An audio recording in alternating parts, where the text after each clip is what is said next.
Holy crap, 26 people. Probably should have put a description in the thing.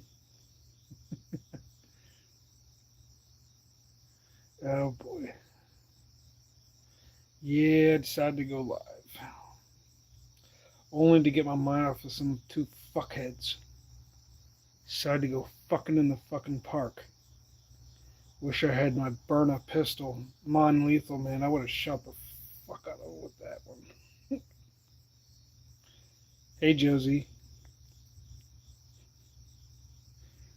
Uh, yep.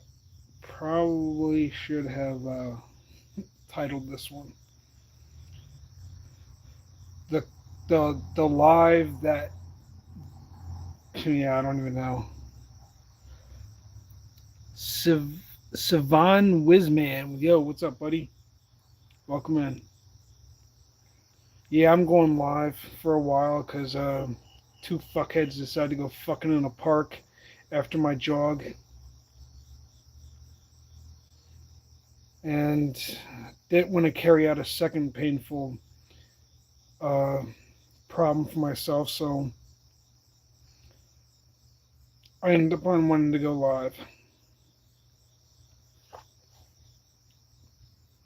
Because I already screwed up already, so figured, yeah,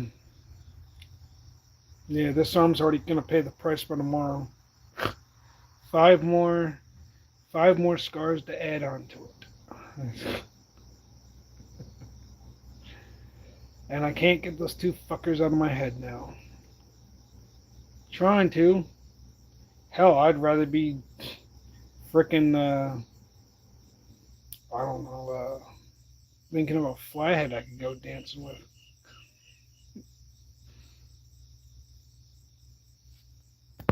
Yeah, I would show you guys my scars, but yeah, no, it's not a good idea.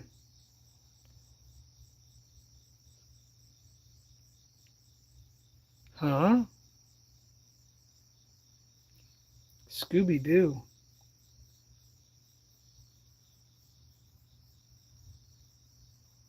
Oh, I think I know what you're talking about now. I figured I'd go live for a little bit.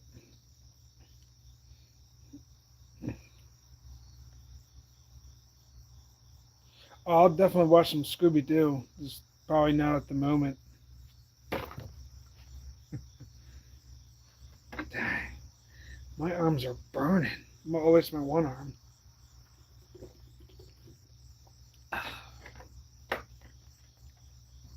What the frick?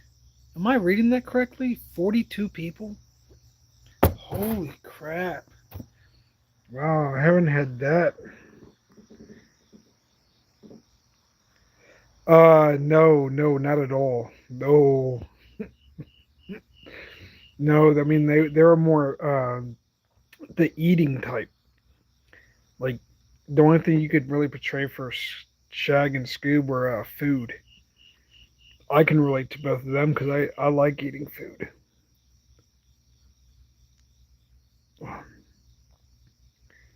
Well, yeah, no, it's only because the thing caught me off guard. I saw I thought somebody was fishing, and come to find out, as soon as I went right from coming from the one quarry on the road, um, nah, munchies for food, yeah.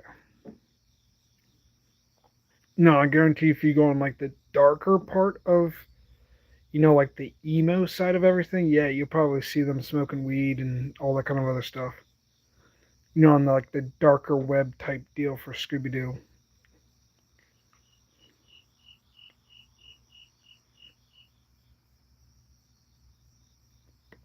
Oh yeah, they definitely had the munchies just for food.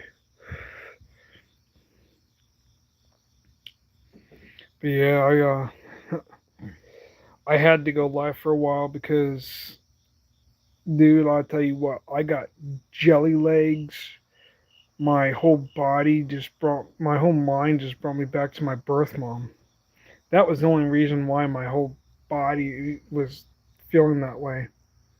Because my mom was a nympho. I'm trying not to think about it, but unfortunately, it's one thing if someone had said something along the lines that they just screwed their wife or screwed the girlfriend, but the moment that I see it in person, that's worse than a fight.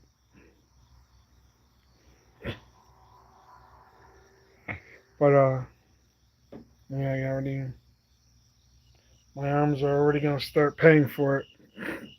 It was a spur of the moment again, and stupid me um started breaking down like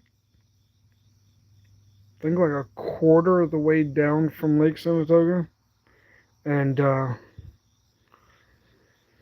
was like I had brought it out, and I was thinking, and finally just spur of the moment, and then started breaking down in tears just a slight bit,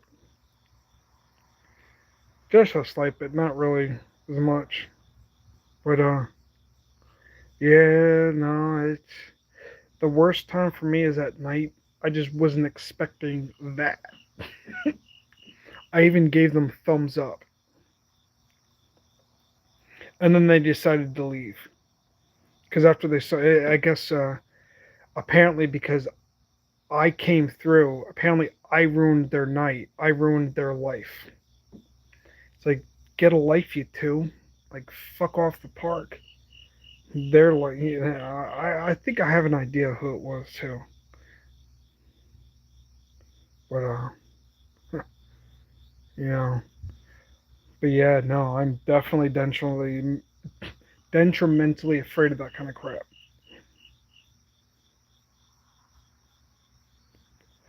But anyways, so since there's three people in here, how was your guys' day today? Oh, scratch that. Four people now.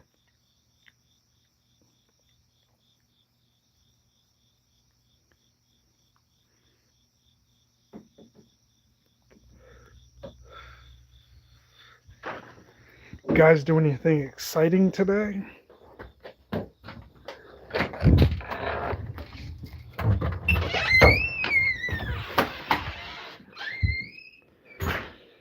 Add a question answer sticker. Terrifying kids movie.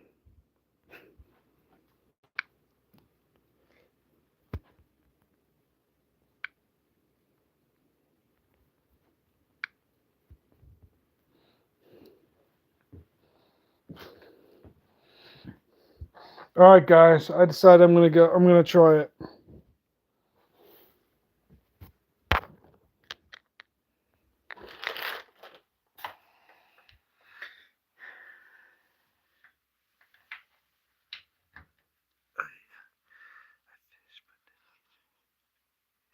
Yeah, you ain't lying, Josie.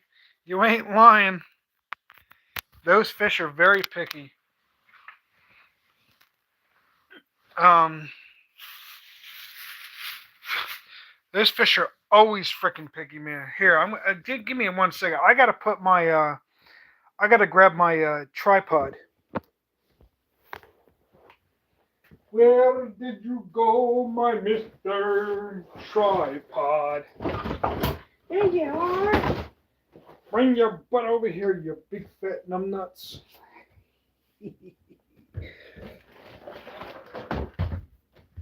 Yeah. Come on. There we go. There we go.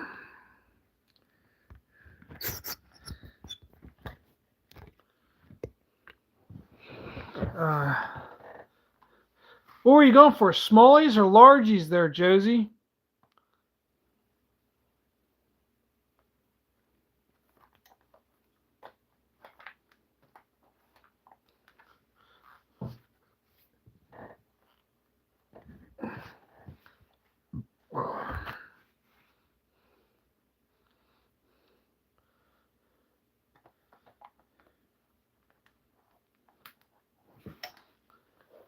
I would only imagine you were actually going for largies.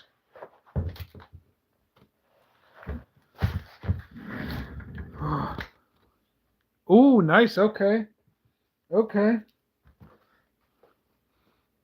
Actually, in fact, I thought about going live tomorrow for fishing, but I don't know because I actually going to. Well, I'm going to give my brother a call tomorrow and see if it's not too much to ask him because my birthday is actually coming up. And I was hoping to do something before I get back into work whenever they call me.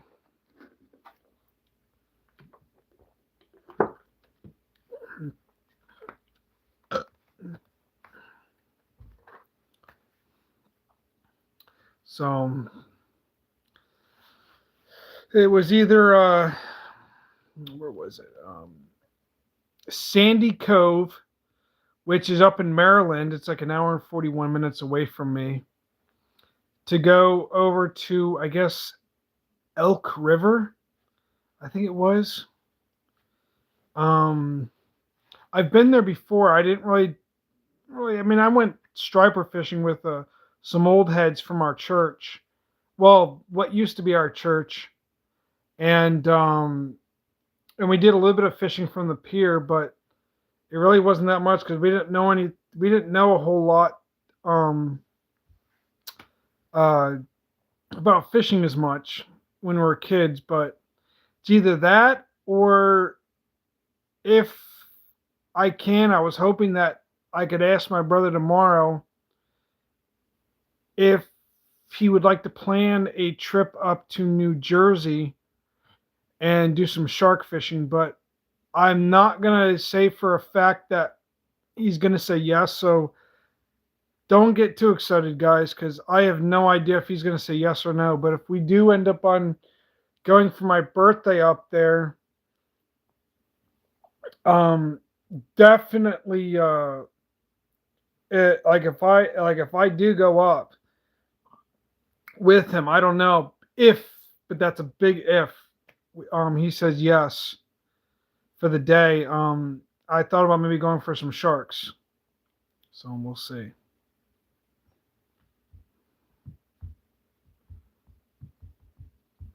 Because I'm turning 33. Wait, what's today's date?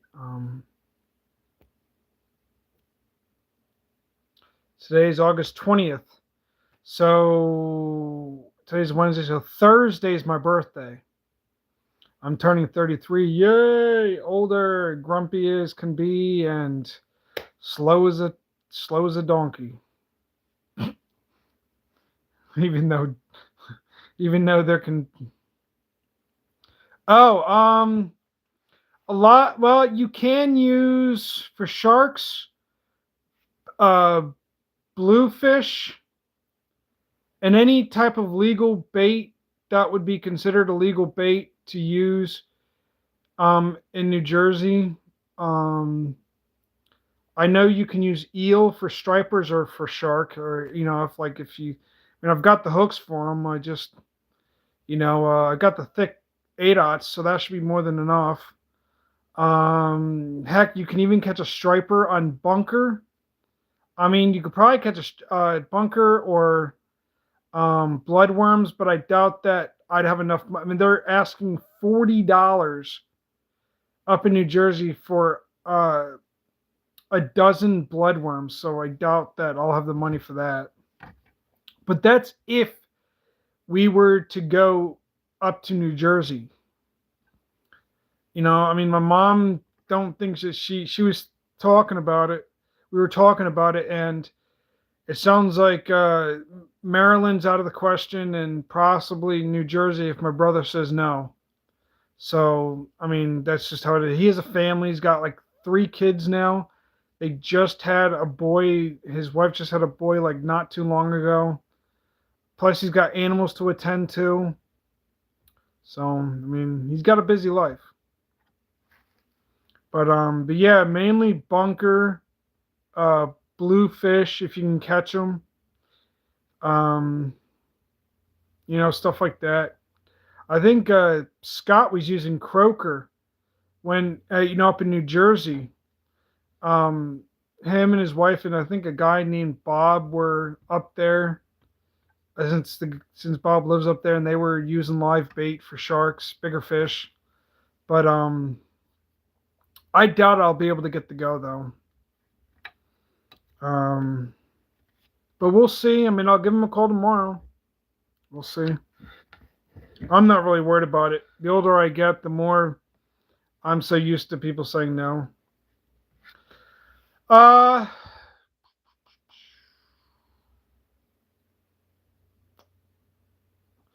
Maybe a good hour and 45, maybe 2 hours, depending. Possibly around like 2 hours to get there, depending on what part of New Jersey, though, too.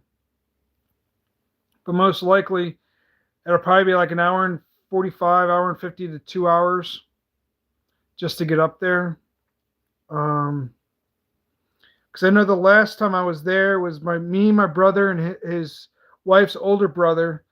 He had these big boat rods, the ones with the bigger bait casters, like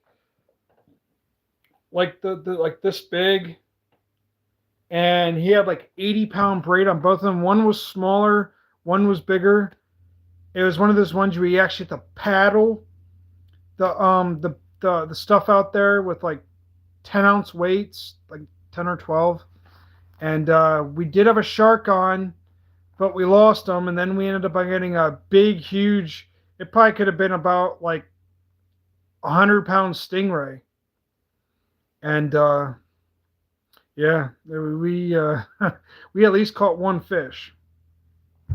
But like I said, I doubt my brother's gonna want to go because, like I said, he's got a family, and the only time he would ever go is if I had come to him about this about like 2 weeks ago. That could have been a possibility, and even then, that's kind of cutting it because sometimes he does back out,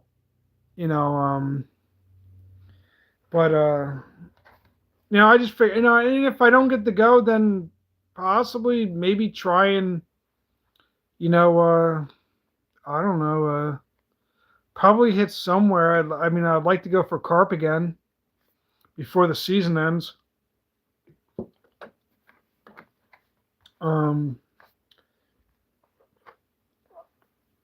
But yeah, I mean, it's expensive up in New Jersey for that bait. It's almost like they're begging you to go pay or to go.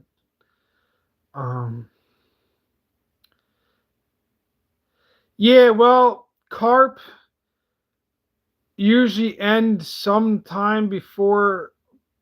You probably some areas you might get like lucky and you have to use a certain bait. Sometimes, like remember one time it was me and my one buddy when when I was back living in Springmount. My buddy, I just got him into carp fishing like really good, And for some reason, um, we were in a creek. It was December 8th. I still remember the day. And he caught about 14 or 15 carp that day on hot cocoa mix with cream corn and shredded oats. Like freaking 15 carp. I only got like a few taps, and that was like it. Like I got nothing. But uh but yeah, carp usually would bite still. The flathead should be done in probably by the middle of September. They should be done. Probably closer to October. Channels will still keep on biting though. But oh well. But yeah, I'd like to do something that, Liberty Sage, Child's Play. What are you talking about? Oh, you mean from like Chucky?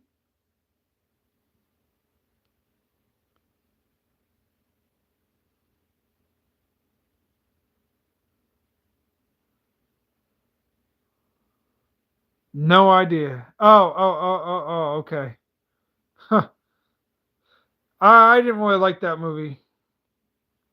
Um, Although I have seen all of them, but I just don't really care for Chucky.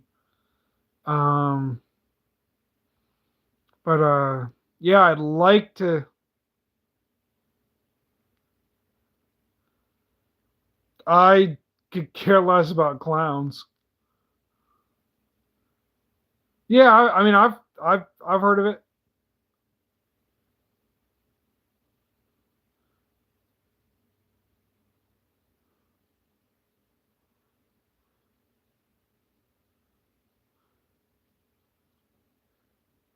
All right, so let me just come out. But yeah, I'd like to get some carp soon. Like, I haven't really seen. I've only seen clips.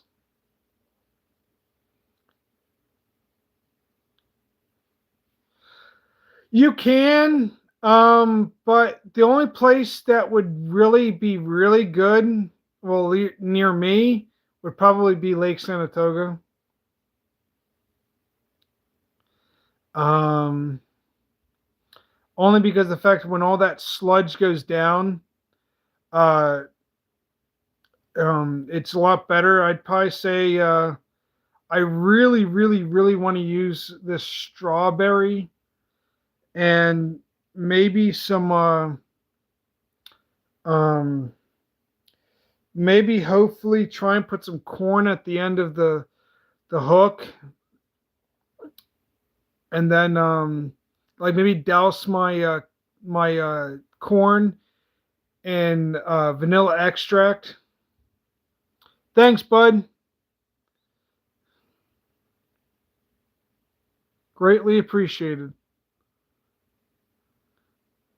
um but yeah, that's pretty much where it's going to be at for Lake Sanatoga, but that probably won't be until like, I don't know. Nah, nope. Never got an albino catfish. I've seen other people catch them. When I've seen them in photos. Nice, nice, nice.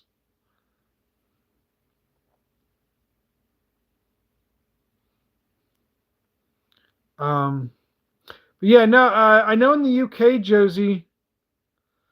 Uh, I know for a fact that people have actually done carp fishing in the middle of the freezing winter and in Europe, and they've actually had runs, and all their gear was like so frosted over. And so yeah, it is a possibility. It just takes longer, is all. Um, but yeah, no, it's carp fishing is pretty interesting. I like carp fishing, and I really, really, really would like to get on some good carp before the end of, like, I mean, some good ones. Like right now, Lake Sanatoga, if I can get them to bite, because turtles will be gone for the most part. They'll be hibernating, which is fantastic. But I got to wait and see with all that sludge, like it's got to go. All that sludge has got to go because I ain't fishing through all that sludge. But, I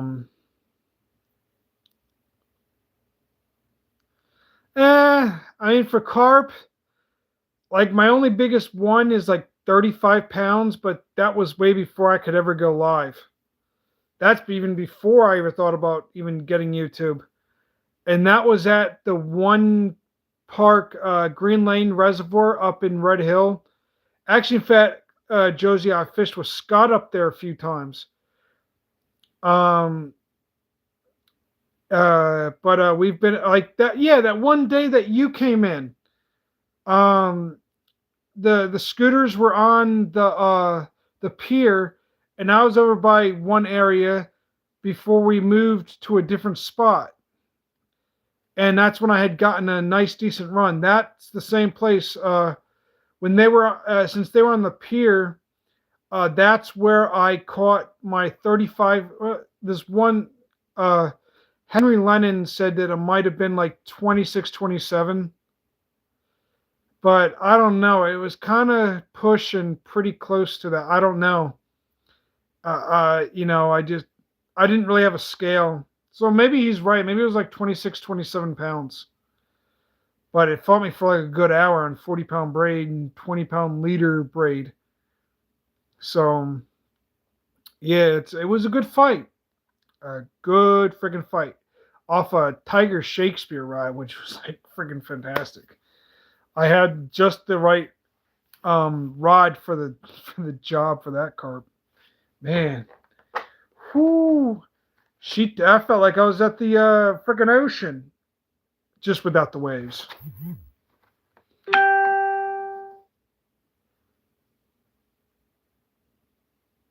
Invite. Why invite? Oh yeah, I needed a break after that because just the evening before, I caught one decent. Yeah, oh, that's the bad part. I didn't have anything to eat. For the most part, I didn't have anything to eat. But yeah, I caught like 3 carp the evening before. So right before dark, which was one mirror, decent sized mirror. I was maybe like, I don't know, maybe like that big. And then caught 2 more after that. Then was going to go for channels, and then I was only getting like taps here and there from carp. Then I fished all night.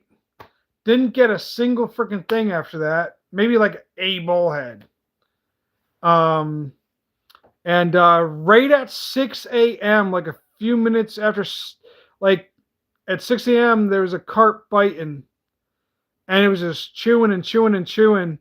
Next thing you know, it starts going. Zzz. As soon as I picked up on her, she just,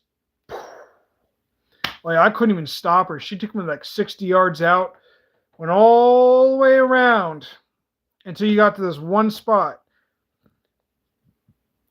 And I was afraid I was going to lose her because I know there's snags in there.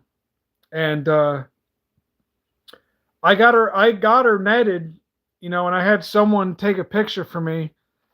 And that was that one carp that I had showed you guys in that picture with my coat on. And it was like you're literally like looking at the water and the cement pier, like right there. That was that carp that it took me an hour to bring in. It's on one of my shorts. It's basically taking a picture from one phone, from my phone, or from somebody else's phone, I think. I don't remember.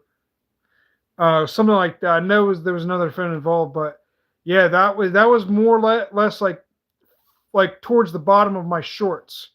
That was the carp that took me an hour. Man, I think it was like a leatherback.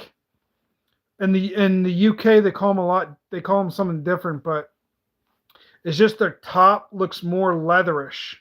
That's why we call them leatherbacks. But yeah, she was a good fight, and I just would like to catch some more freaking carp. Like I need carp. These flatheads ain't doing jack crap for me. I only got one just the other night, and it wasn't even on my live. And I was like feeling like so freaking stupid because I had just used my yellow 2-piece eagle claw. I think it was like 10-footer eagle claw. It was one of my birth dads because I had my I had both my birth dad's rods that my brother had given me from our Aunt Wendy, and because he had just died of ALS, and like 2 or 3 years ago, and so I decided to go fishing with him again, and so it was on the yellow rod again. Like I do catch flatheads on the black rod, but it's like, dang man, why does everything got to be on the freaking yellow rod all the time? Fishing starts here. Yo, what's up, buddy? Yeah, it was felt like Jaws, honestly, because it was on the freaking yellow rod. Man, I'll tell you, that thing is so freaking sensitive. Like, I literally could feel the vibrations from the flathead, like putting so much stress on my freaking rod. It was that bad. It was that good. But it was about like mid-20s, I would think. I don't know. Had a smaller mouth, but normally, depending on the size and of the flathead, it's usually between like a small mouth or a bigger mouth. I mean, it all just depends. But oh shoot, now it's showing nobody. No, dude. Why would I feel upset being bald?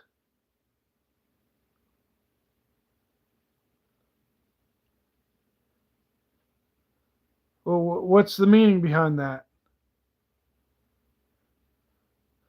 Yeah, for some reason, Josie, it just sometimes I guess YouTube's kind of like I don't know, like they've been screwing around with me lately. It's been like the numbers on my thing for people in here.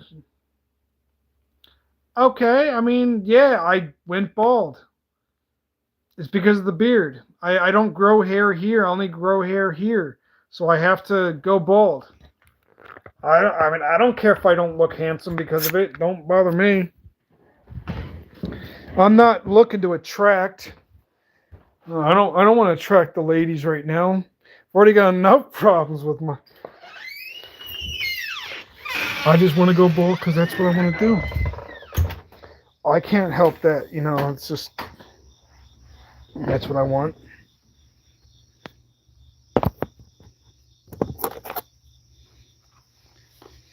But no, just because oh my gosh. Oh my goodness. Oh, there we go. All right. I can't grow it out.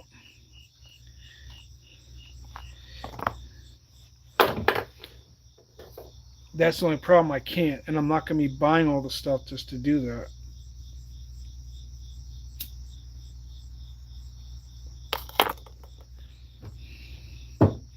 But yeah, I got to figure out something.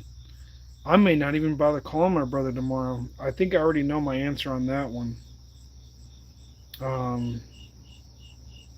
But yeah, it's just one of those things at this point, and I think my brother would just be coming at me like saying, like that it's like an odd time to be asking, even if it is my birthday. But maybe I don't know. I got to figure this one out. Yeah, I mean, It depends. I mean, I might just ask him anyways. It's just in my head. I'm gonna, feel very weird about it because it's not the first time I've actually asked him, and not the first time that he's kind of came at me, and not in a like a hating way. It's just more or less like maybe a bad time type deal. Because I know my mom's gotten the same treatment from him. But maybe I should just ask just to be on the safe side because you just never know.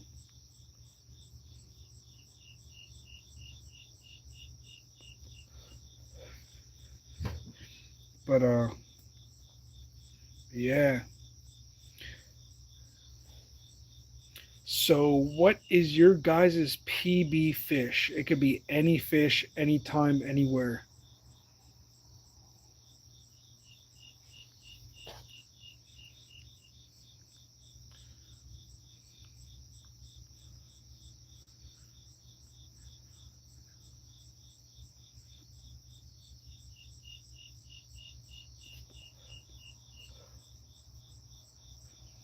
I mean, what's your biggest PB?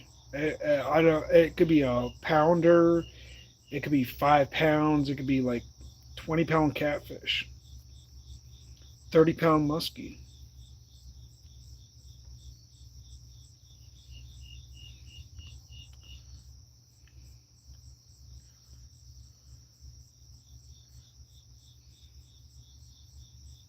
Mm.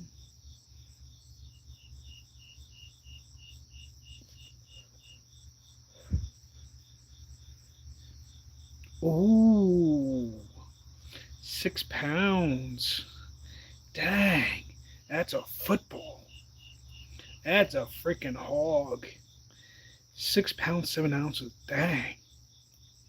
You could probably fit like two hands in his mouth or her mouth, technically.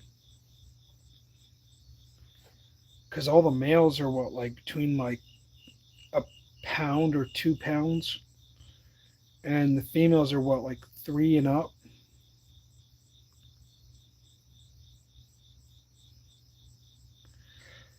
You'll be pretty amazed, Josie. You'll be pretty amazed. My one buddy's buddy, we went out creek smallie fishing, and he got hit on a purple jerk bait on 4 pound test.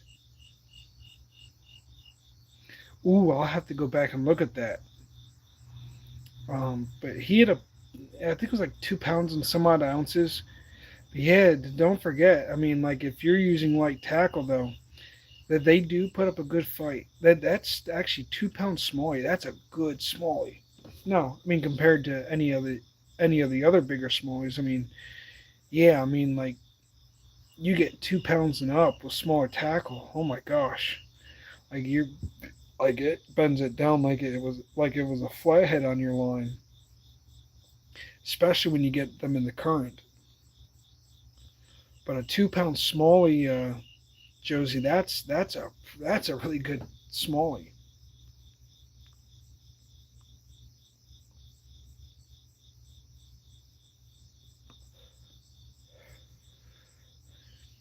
I think my biggest largemouth was like 4.5 pounds on a nightcrawler, number 10 chunk bait hook, something that you would use to catch bluegills and stuff like that.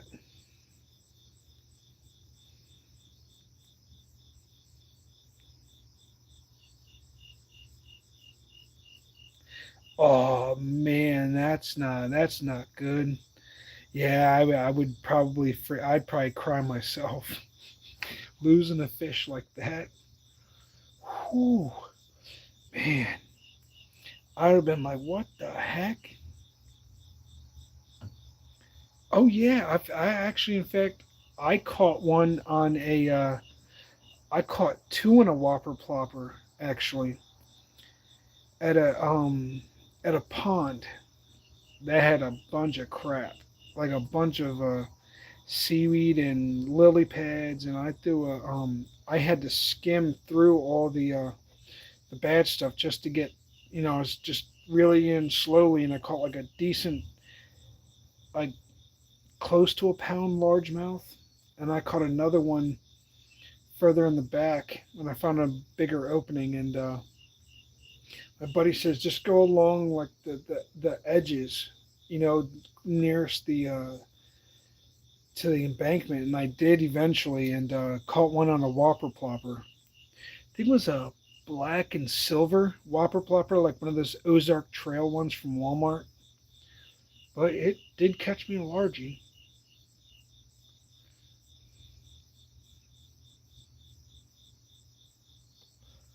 I was amazed. Um, but my weirdest catch on a top water lure was actually one of those top water frog poppers, like the ones you just pop. And I was at Lake Sanatoga, and I actually caught a crappie on a top water frog popper, which I was thinking like, how in the world did I catch one on that? It was a kind of weird.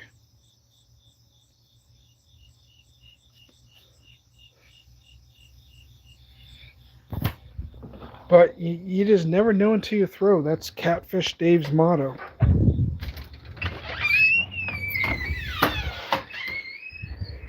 Catfish Dave's motto is, well, you never know until you throw. So if you don't throw it, you just never know.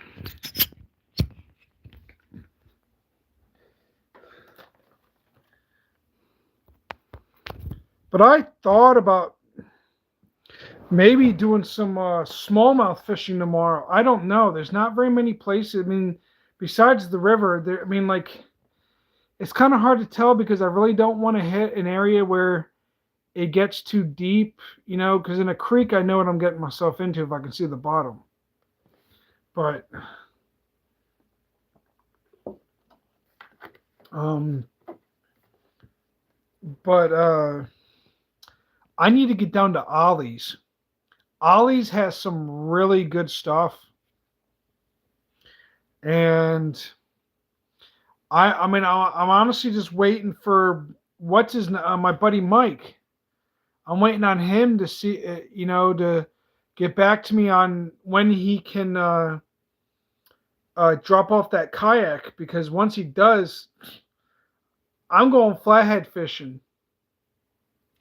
So Ollie's is almost like a Dollar Tree, but it's kind of got some like, it's kind of like, I don't know, it's kind of like a Five Below.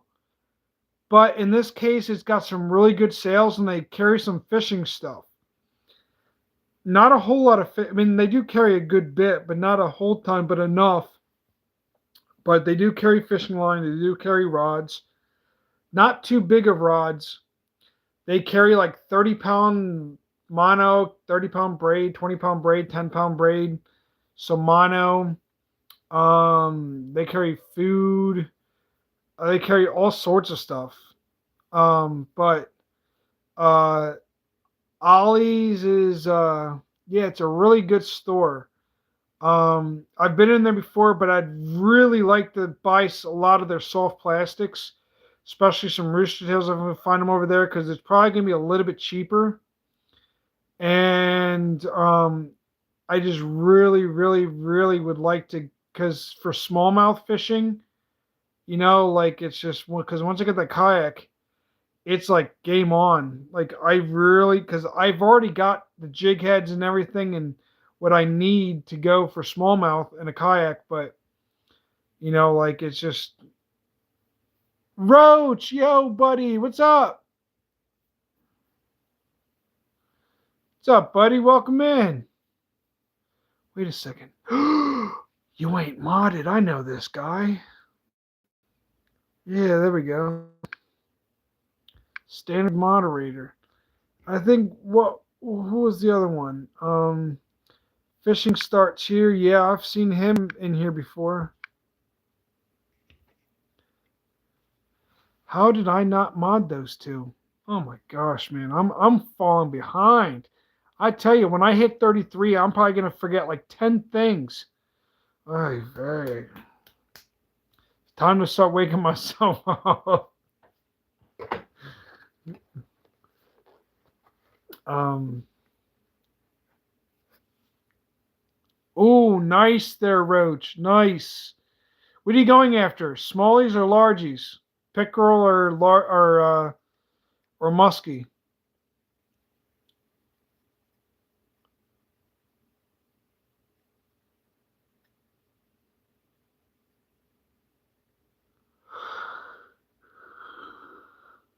Hmm. Oh, nice. Man, I hope you catch some pretty good ones. Yeah, they're starting to, those largemouth and crappie, man, they're going to start waking up.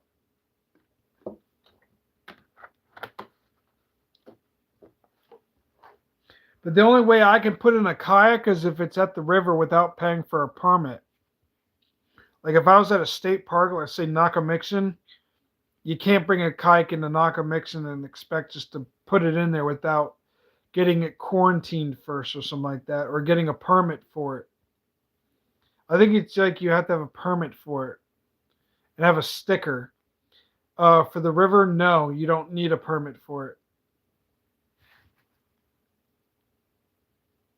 Yep. I know exactly what you're talking about.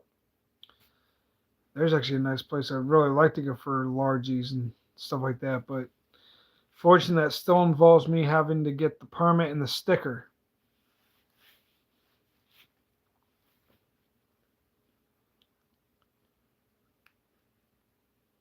Ah, okay.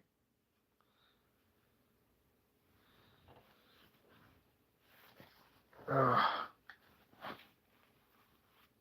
um, what is your guys' scary moments while fishing? Like, it could be anything, like something that, spooked you, scared you. It could have been a Karen moment, like some Karen yelling at you, "Stay off my property." Yeah, I'm on the water, numbnuts. Uh,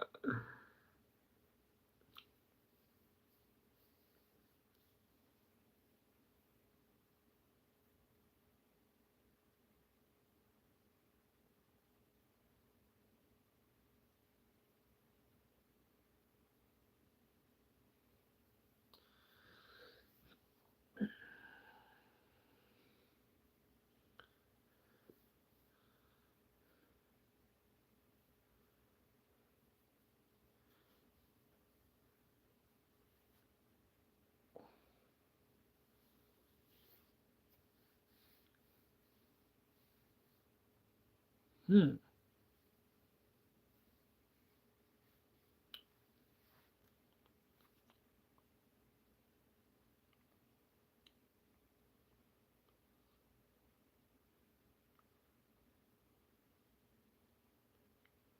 Oh my gosh. That must have been a shocker, though, Roach. I don't. Um. Oh, so you've never really been in a scary situation, then, Josie?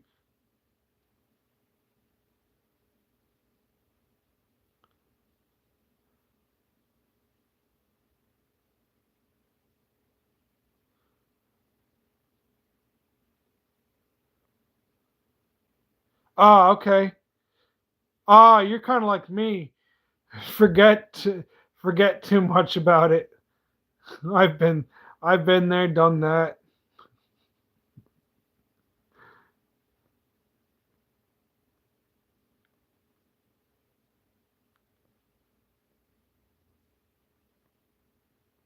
Oh yeah.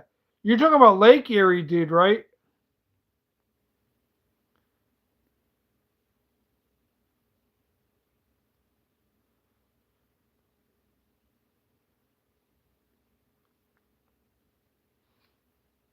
Ah, okay.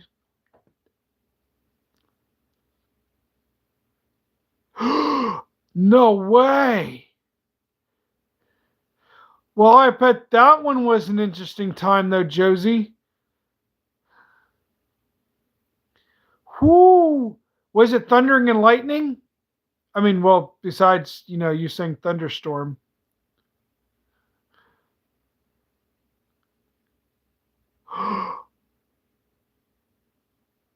Oh, man. You gotta be kidding me. Whoo, I bet that was like, please let me get the land. Please let me get the land. Please let me get the land. Holy crap. Whoo, thank goodness you were safe, though. That is a dangerous situation. I wouldn't, I mean, me, I'm a guy, so of course anything's a challenge. Yeah, no, I bet that day. Whoo, man.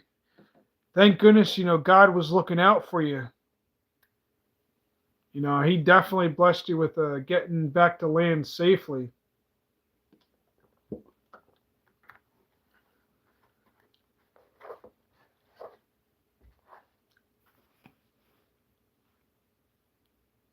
Yeah, that's definitely a blessing from God that you definitely got back to land safely.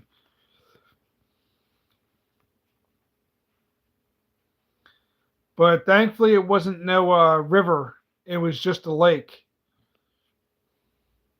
Because the river would have been a lot worse than a lake. I can tell you that. A lot scarier. Because any part of that river could have been so deep, and you wouldn't be able to touch bottom, which means, forget trying to get the land so quickly.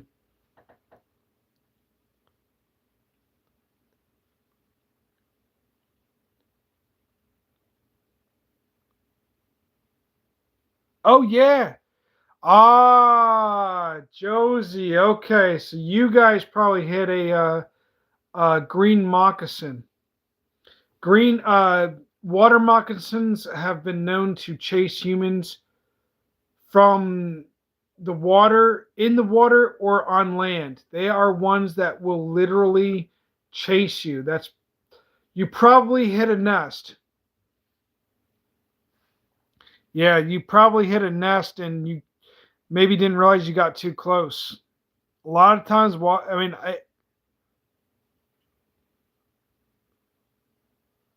I mean, still, hey, at least you had something. Water moccasins are no joke. Now that tells me that you guys were chased by a water moccasin. Regardless of you trying to hit it, trying to shoot away, it don't matter. Water moccasins can be like this thick and like maybe like that long.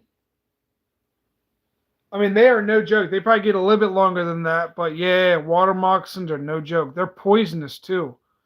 That's the problem. If you get bit by a water moccasin, you got to go to the hospital because water moccasins have been known to kill humans like a lot faster than copperheads. Between any copperhead, um, a rattlesnake, water moccasin is probably going to be your worst for that one. Diamondback, I mean, heck, diamondbacks right now and water moccasins are pretty much like right on that borderline of like you get bit by one, you better have a kit on you to pump that eject that poison or call 911 like real quick. Yeah, you got chased by a water moccasin. And they only chase you to like a certain extent. A lot of times once you get out of their territory, uh, chances are it probably won't even bother you again.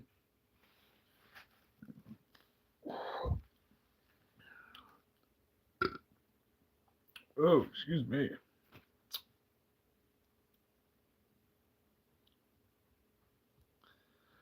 Yeah, no, water moccasins are no joke. I've picked up a few snakes in my time. Um, I've picked up actually, in fact, a baby milk snake. Normally, those guys live in like wooded areas, like near the like highways would most likely have them. Where there's woods. It's like a red and white. I think they call them milk snakes. So it's got to be a red and white pattern. They're very skinny, small. I'm assuming they can probably get a little bit bigger. I've picked up silver lined, silver neck uh, snakes, which normally you'd find those at creeks. I've picked up a baby king snake underneath a rock. And normally king snakes are fairly average. Like small ones are okay to pick up, but once they start getting a little bit bigger, um, it's almost like, yeah, I'm not going to screw around and find out. They're not poisonous. They're just, when they get bigger, they're just annoying because you like them, you just want to touch them, and then, but they strike. They strike hard. I picked up a few gardener snakes. Actually, in fact, I almost ran one over with my weed whacker. That was like, whoo. So, have you guys picked up any snakes before? What's your favorite snake that you've picked up? Hopefully not a poisonous one.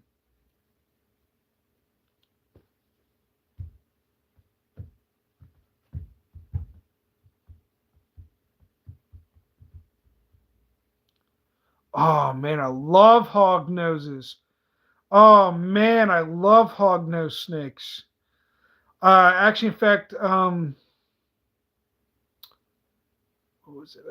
I was over at Tractor Supply when I was working there, and there's this one woman who I was talking with, and she said that she had like, I think it was like two hog noses. One was white, one was orange, I think. I actually got to hold one of them, and man, they were really cool. Drama queens, but man, they're feisty. They're drama queens. They put up such a drama. Now, Josie, was this a wild hog nose, or was this an actual pet?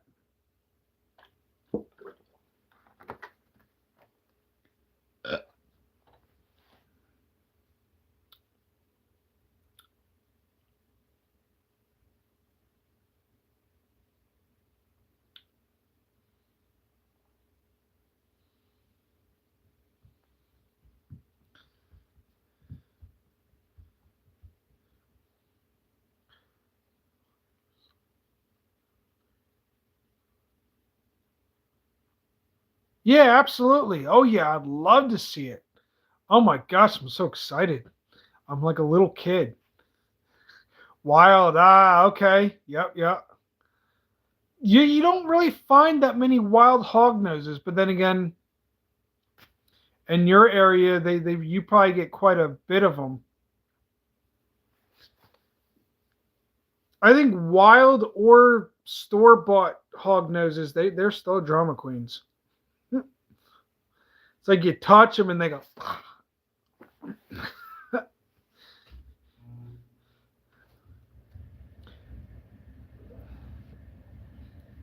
Man, that's awesome though, Josie.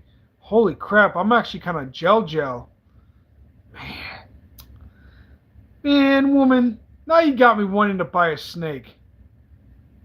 Yeah, I've heard that name. Oh yeah, drama noodles. Oh yeah, they're like me, drama queens. But unfortunately for them, they're like the king and queens of drama queen. They're like little children you can't get over. Oh my gosh, I just like snakes. I like them. I'm actually more drawn to them than half of anything. Yeah, drama noodles. Man.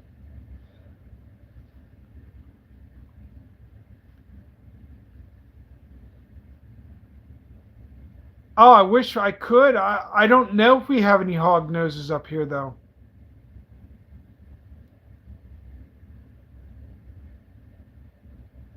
That's the only problem. I just don't know. I doubt that we have any hog noses here in PA for that are wild. I mean, I'm not saying that there's probably not. I just don't know.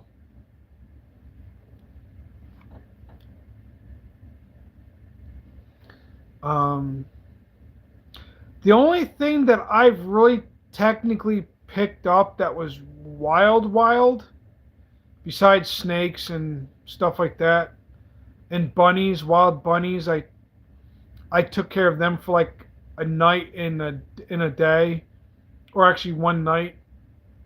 Um, was what was it called? Was a fair game pheasant.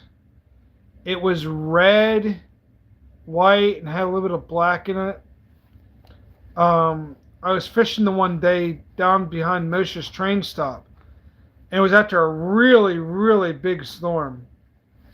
And I heard something rustling behind me. I looked behind me up. Next thing you know, there's this freaking pheasant.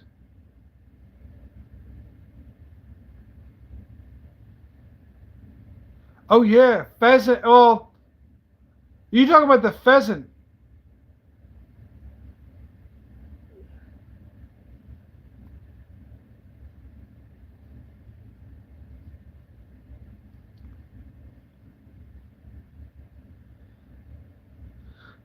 Yeah. Well, yeah. Then yeah. So yeah, the pheasant was so beautiful. It was from the game State Lands though. Apparently, that big huge storm brought it down to down to the creek. I actually got to pick it up. I actually picked it up, and I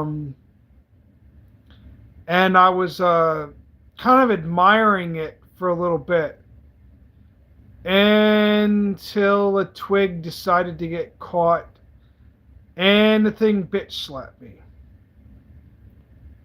Nah, I tried. I don't even remember if it tried to bite me. I doubt it. I don't even think it tried to bite me. It tried to get away from me, and I think I actually rescued it from the water. After it was trying to get away from me, but I was actually holding him, and some twig decided to scare the freaking crap out of it, slapped me in the freaking face. Not hard, but very barely. But yeah, it hit me right in the freaking face, and then flew up from the freaking water. Singing, "Have a nice life there, buddy. There's muskies in there. Good luck." Yeah, there's muskies in that water. And he just decided to go, "Whew, I'm going to go in the water now and be free." Yeah, be free and get eaten by a muskie. Goodbye. See ya. Yeah, I don't think it ever tried to bite me, though. Which is actually kind of surprising because it was a game State Lands bird. And I'm really surprised. Because I talked to that same buddy of mine who caught all those carp in that creek when I was with him that December 8th. One year, he's the one who told me it was a pheasant. And I was just really shocked that it even let me even hold it, even though I was trying to get away. And but yeah, it was a pretty cool time when I was holding it. I mean, I was just really surprised.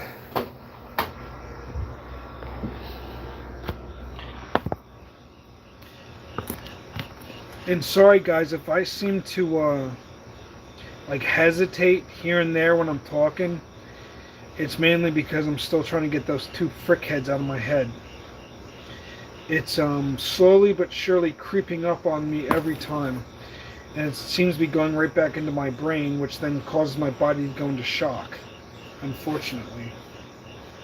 So don't mind me at the moment. I'm just trying to forget about it.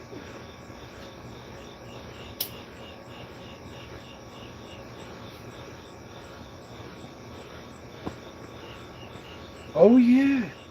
You know what? Maybe I should one of these days actually, now since I got a chest mount for my phone, I was thinking about going live one day and going down to the woods and just trying to find some stuff. I'm just trying to figure out where I can actually go. I was thinking somewhere that isn't exactly where private property is, and somewhere where I could actually like because it's right below some train tracks on the same part of the river that is further down from where I go fishing. About like a good half a mile down. Actually, in fact, it's the same road I'll be on that's closer to Lake Saratoga. Yeah, I love nature. I'd rather be out with binoculars. Ooh, uh-oh. I can't think of if we're gonna get a thunderstorm. I think maybe by Thursday for us, which is pretty much right on my birthday. But dang.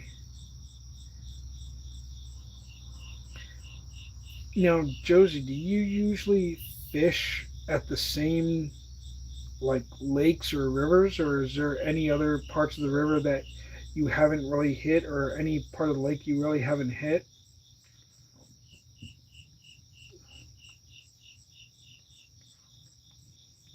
Oh, excuse me.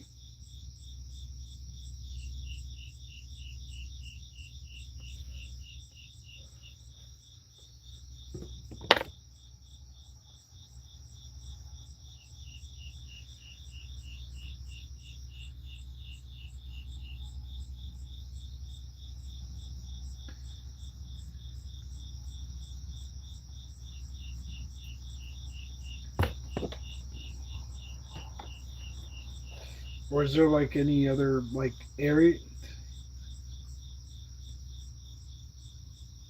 Ah, okay. Did it produce for you before, like when you were there, like years ago, in like years ago? Like when you were there, did it produce pretty good, or was it like, kind of like on and off? Like you might catch them, you might not.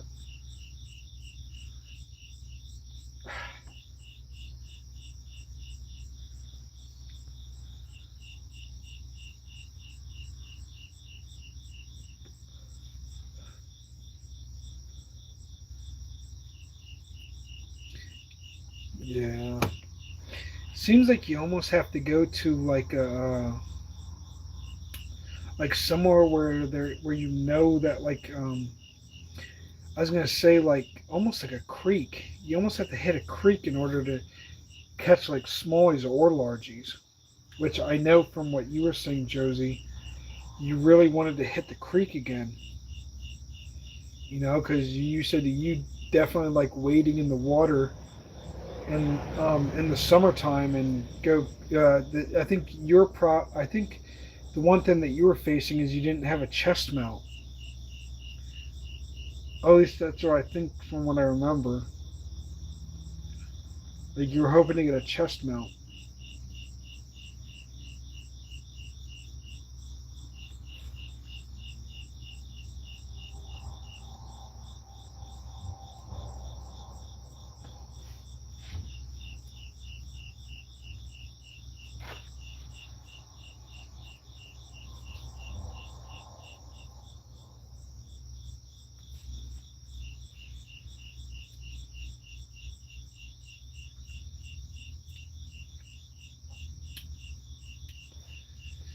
And I know for mine, I think with I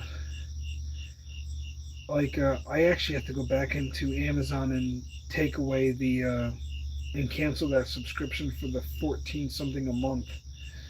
It only gives me like 7-day trial, and I don't want to do the $14, 14.95 or something like that a month, because I don't know when I would ever get money to actually be able to pay for that. So I gotta go and cancel that at some point before the 7 days are up. But I got mine that within the day or so. Like after I ordered it, it was like with tax, it was like $1.60 tax. If I remember correctly, it was like 29.31. I believe it was with that. So it wasn't that much, and the chest mount's actually not bad. I actually enjoy my chest mount.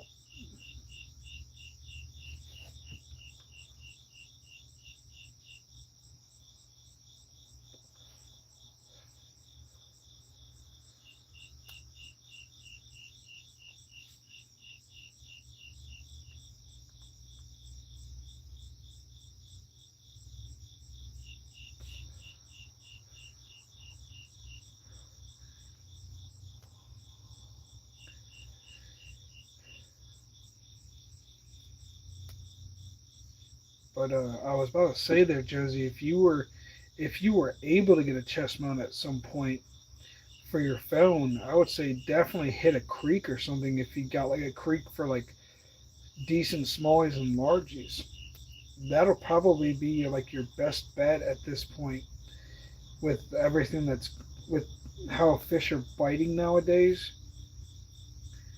Because I was thinking about doing that myself.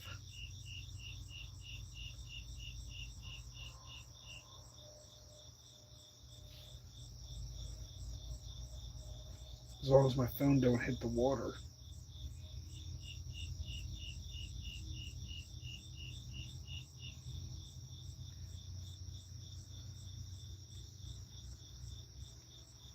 Oh, nice. Okay. Well, that's got to be something.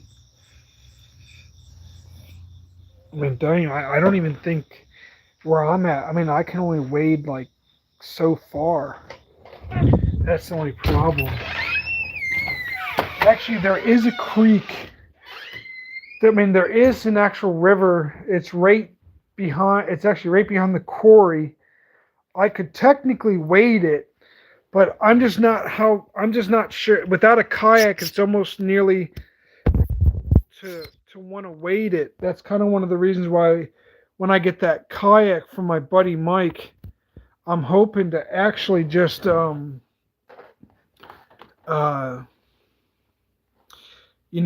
just being a kayak and just do it that way and just then go back up river when I'm done when the river is actually low enough that it won't push me down when I'm trying to go back up. That might be a little bit better for me because I'm kind of iffy about being in the water, even with my chest mount, just because. Now, if my chest mount was a lot more secure, I might not have a problem with it, but unfortunately, that's just the way it is.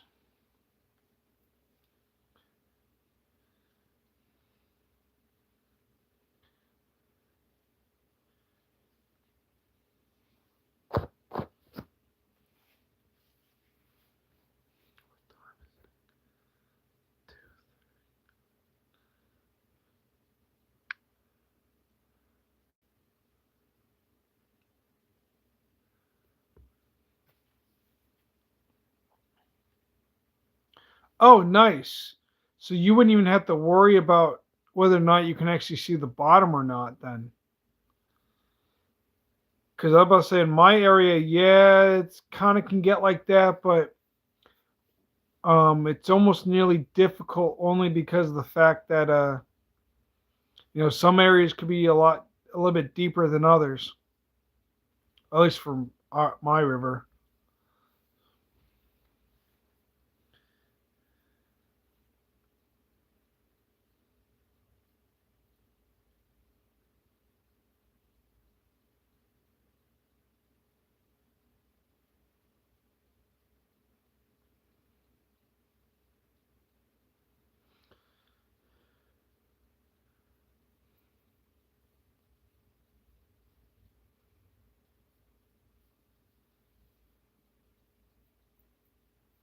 But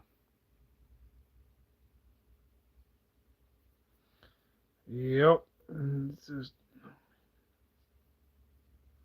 Oh, okay. Well, yeah, I kind of figured most rivers do have some deep holes. Um, But for me, I just would rather not take that chance. I only stick to like that one area, and that's pretty much about it. Because I mean, it's just for me, it's just like if I went down to the quarry, I can only stick to about a certain limit when the water's low. Other than that, like I might have a chance. I don't know, but I just don't think I really want to take a chance unless I'm in a kayak. But yeah, that's about it for me. I know that, but I just can't wait. Like like I've never really technically gone for smallies in a kayak before, so that should be a little different for me. I'm moving for some nice ones. It's whenever Mike. I just don't want to push Mike too hard because I know he's got a job. I know he's got kids and a wife. So I kind of don't want to push him too hard on it. I know he's not going to have me pay for it because when I told him, "Hey, did you want a little something? Would you like me to pay for it in some way? With money?" And and he was looked at me like, "Are you crazy?" No, I found it actually down at the trestle. He found it. So the only thing I might need is a plug and maybe yeah, I just didn't really want to bug him now. I thought about yesterday texting him, but glad I didn't. I'm just hoping it's right before like you can't go in the freaking river or in the river for smallies, you know, because that time will come when I won't be able to even go in the river for smallies. I do plan on maybe going for some flatheads in that section of river. Um, Down at the trestle, like like when I like just bring all my gear, like maybe like two rods, some maybe some I don't know cut bait or something in a bag, and bring my backpack, and then just bring like two rods and just go flathead fishing too at night. And just make sure that I actually have a light on me or something. Um, and if I have to go on the embankment, I'm hoping that I could.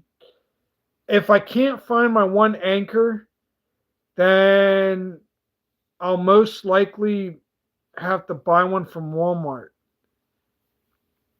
But I do want to do some flathead fishing on my kayak or on the kayak when that time comes, because that'd be really nice. And do it at night, and I just got to have like two anchors on me because I'm not, or find an embankment where I could literally possibly like fish from the embankment with my kayak on me and just find somewhere where it'd be like decent, and just do it from there. Heck, I mean, it's worth a shot, you know. It's just at night might be a little bit more scarier just because you're in a kayak. Man, I just keep on messing with this freaking beard. It's like it's kind of weirding me out. It's like, oh my goodness, I'm like my own woman just messing with my freaking beard. Oh my goodness, something else. Oh my gosh, I'm weird. I can tell you that I'm a bit weird. I hope so. It just needs a plug and a seat from what he told me. So I'm hoping. I mean, yeah. I mean, it just needs a seat and a plug. That's it. And anything else, I gotta check it out once he drops it off when that time comes. If it's still good, then yeah. I mean, I'm definitely. I mean, heck, I was even thinking about making my own seat. And just making my own seat. And maybe just finding something that I could actually maybe make my own plug or something and just plug it up, since that's what it's missing. Yeah, that's what I'm gonna have to do because who knows what type of damages the river did to that kayak, if any. 'Cause I don't want to be drowning anytime soon. I don't want I don't want to be leaking water in that kayak and then find out, oh crap, gotta get to land. Then my rear end will really have to start booking it with the paddles. Well, there goes the ginger. He decided he didn't check his kayak, so I guess he's gone. I guess bye. I guess I'll be having to go noodling for them dang fish. Oh my gosh, I am way too funny.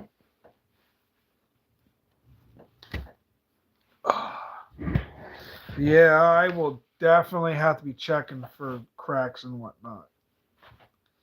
Yep, that's gonna be the issue.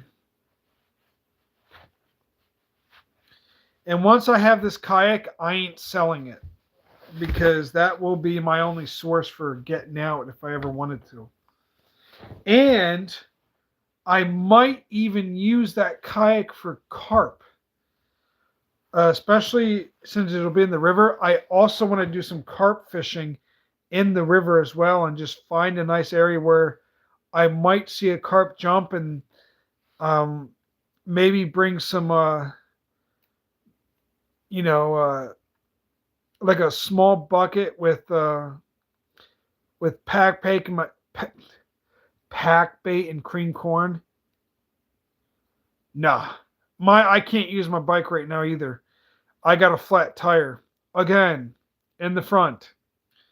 Like I wish these people would freaking clean the streets because I'm having a really hard time, like, because I use that bike all the time and now I got a flat tire and I just had it fixed.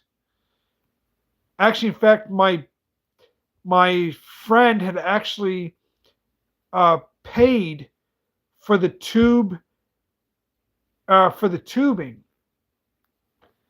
and for whatever else was needed, and now I've got a flat tire. But no, I don't think I could because of how long the kayak is, and I don't even think it would. I think it'd be hitting right into the. I can't have it too far back, and even after I strap it, because I mean, I could technically maybe, since I wouldn't be going that far, but at the same time, I kind of don't want to leave my bike somewhere where someone can just find it and then just take it while I'm out in the river. So, if anything, I would rather just bring the burly trailer and carry it on that and just pull that from behind and um and then just go down behind a certain that's closer to me and just well, pretty much just hide my trailer. That's what I'm probably gonna have to do. Hide my freaking trailer. And that's about the best thing I can really do.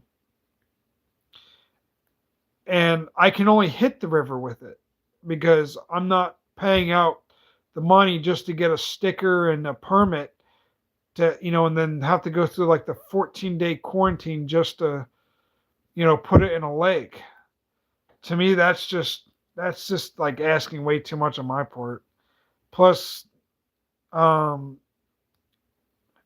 I if I do, like, let's say I go into Green Lane Reservoir with it, up in Red Hill, I would have to quarantine that and I'd have to leave it there. Because if I do take it back, take it home with me and I use it in the river, I have to wash it, down, which not the problem, but that's just a lot of things that I will forget. And at this rate, it's just better just to hit the river with it.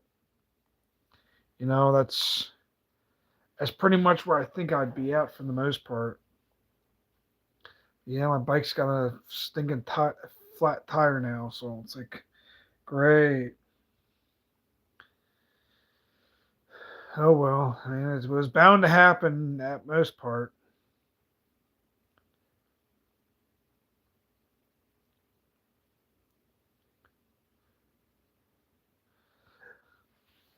But Josie, I think, yeah, it has a tube. Um, I think the tube went flat. It was a thick tube, too. That's what my buddy had bought. My friend had bought, um, and for some reason, I guess I must have nicked something that popped a friggin' hole in it, and it's right near the area of where you would pump up the bike tire. So I don't know. It's only in the front tire, not the back tire, which thankfully it's not both tires because they actually charged me not for the labor because there was barely any labor, but I think they charged me for, well, I guess they did charge me for the tube and everything. So it was like $38 that they charged me to have everything done to, for the two, whatever. I mean, I guess, yeah. So I'm just, so that means somebody's pretty much got to help me bring the bike over there and for them to, I just don't know what else to do. And at this rate, my friend Terry's probably going to get on my case saying, you need to, get a vehicle. And sorry, I didn't mean to use his name. I shouldn't use his name on YouTube, but, and he has every right to because everybody's doing all this stuff to help me. And now all of a sudden, I mean, I can't really, stop what's in the middle of the road, but unfortunately, I can't really help the fact that the area that I have to get through has either glass. I try to avoid it, but it's not much else I can do. This will probably be the third time in like a year, like that, within this year that it's been having to be fixed again. And I'm kind of not saying anything to anybody. I'm not telling my friend. I'm not telling my mom. And if I do, it's only because of the fact that I know she's just going to find out anyways. I have a feeling that my mom might get on my case. And then I really will be limited to what I could technically do on that bike now. And I kind of really don't want that. Because as of right now, I was thinking about getting Flex Seal. And maybe spraying like the whole tire itself. Let it dry for 24 hours. And then try and pump it up. So I'd just be spraying the tire itself. Like all around, every inch in the front. And then just like let's say it's the color black. Because my tire is black, and just spray the whole thing and see if I can't, because that stuff is pretty hardy, so hopefully it would exactly do that, and I wouldn't have a problem with it, but I don't know. So, I mean, we'll see. I mean, once I get the can, yeah, I should be fine. Well, I just don't know. That's the hard part. I'm trying to think. It's like I don't know what to do because I don't exactly have money lying around just to go get the can. Plus, I'd have to find a way. I mean, no, I can't even make it up to Limerick Hardware. I mean, I could, but I'm not walking that distance. Not with the amount of traffic that goes through there. Actually, in fact, 2 motorcyclists were just killed by a woman who swerved the fuck out of the way for a fucking bug that she was apparently trying to avoid with her car and killed 2 motorcyclists just in Limerick. Apparently that woman I know that I told you about, Josie, just posted that um, just the other day. Yeah, well, and then apparently she posted something else saying that there was a serial killer that was just in PA that was just caught. So, yeah, it's now I don't know where in PA that the serial killer was, but it almost looked like Pottstown. But apparently they just caught him. Probably in the same exact area that I've probably been in. Who knows? Because there was a white homeless guy who actually killed a young black kid. Um, I don't know what it was over, but he stabbed him to death. And I think his name was, I forget his name, something like Shamar or something. I don't remember. Something like that. But he was just killed. Actually, in fact, they put a pro bono on him for a reward. And then 15 minutes later, after they put out the reward, they found him like 15 minutes later and they arrested him. And that was like a while, that was like a few months ago. So, there's a lot of crap going on. Whether or not she's posting what is true, I don't think she would ever post something that would be not true, but it's not surprising. And heck, I mean, I just can't think why a woman who was probably like, I don't know, like mid 40s, maybe mid 50s, like some woman who, I mean, yeah, I care about nature too, but you can't just swerve out. You just can't swerve out of a freaking bug's way because because you like bugs, you don't want to kill it. It's either because now she's going to be facing murder charges. Not only one account, but 2 accounts for killing 2 motorcyclists. I mean, I don't even think my mom would swerve out of the way for a dumb bug. I mean, yeah, I like nature too, but sometimes nature's got to take its, you know, I mean, you can't just swerve out of the way for a dumb bug. I mean, a lot of times you plow them. You can't. I mean, what else are you gonna do? See, to me, that's like, and that just happened. It seems. Like you can't, like, you're done fucked up, woman. Now you're facing murder. And guess what? Now you get to go to prison not for 1, but for 2 accounts. Which means police are going to be looking at you like, what the frick? You swerved out of the way for a dumb bug, and now you're facing murder charges. And I guarantee you she's probably a Karen. Oh my gosh. See, this is why I don't drive. I absolutely do not like stupid people. If this truly did actually happen, I am not surprised. Because Limerick is literally not that far. Actually, in fact, you go up here at Turkey Hill, you stop at the stoplight, and you just keep on going straight, you're literally in Limerick. Like, not even like a half mile down, you'll be in Limerick. And to tell you the truth, like, it's like, wow, how many dumb people have to do stupid things? Like, you make it so much harder for other people.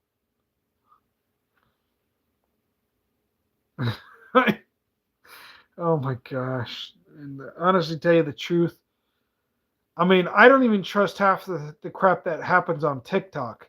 Right now, I just downloaded TikTok like a while ago.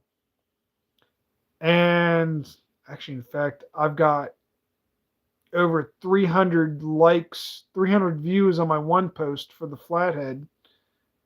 And I posted my ghillie suit. That's got about 88 views.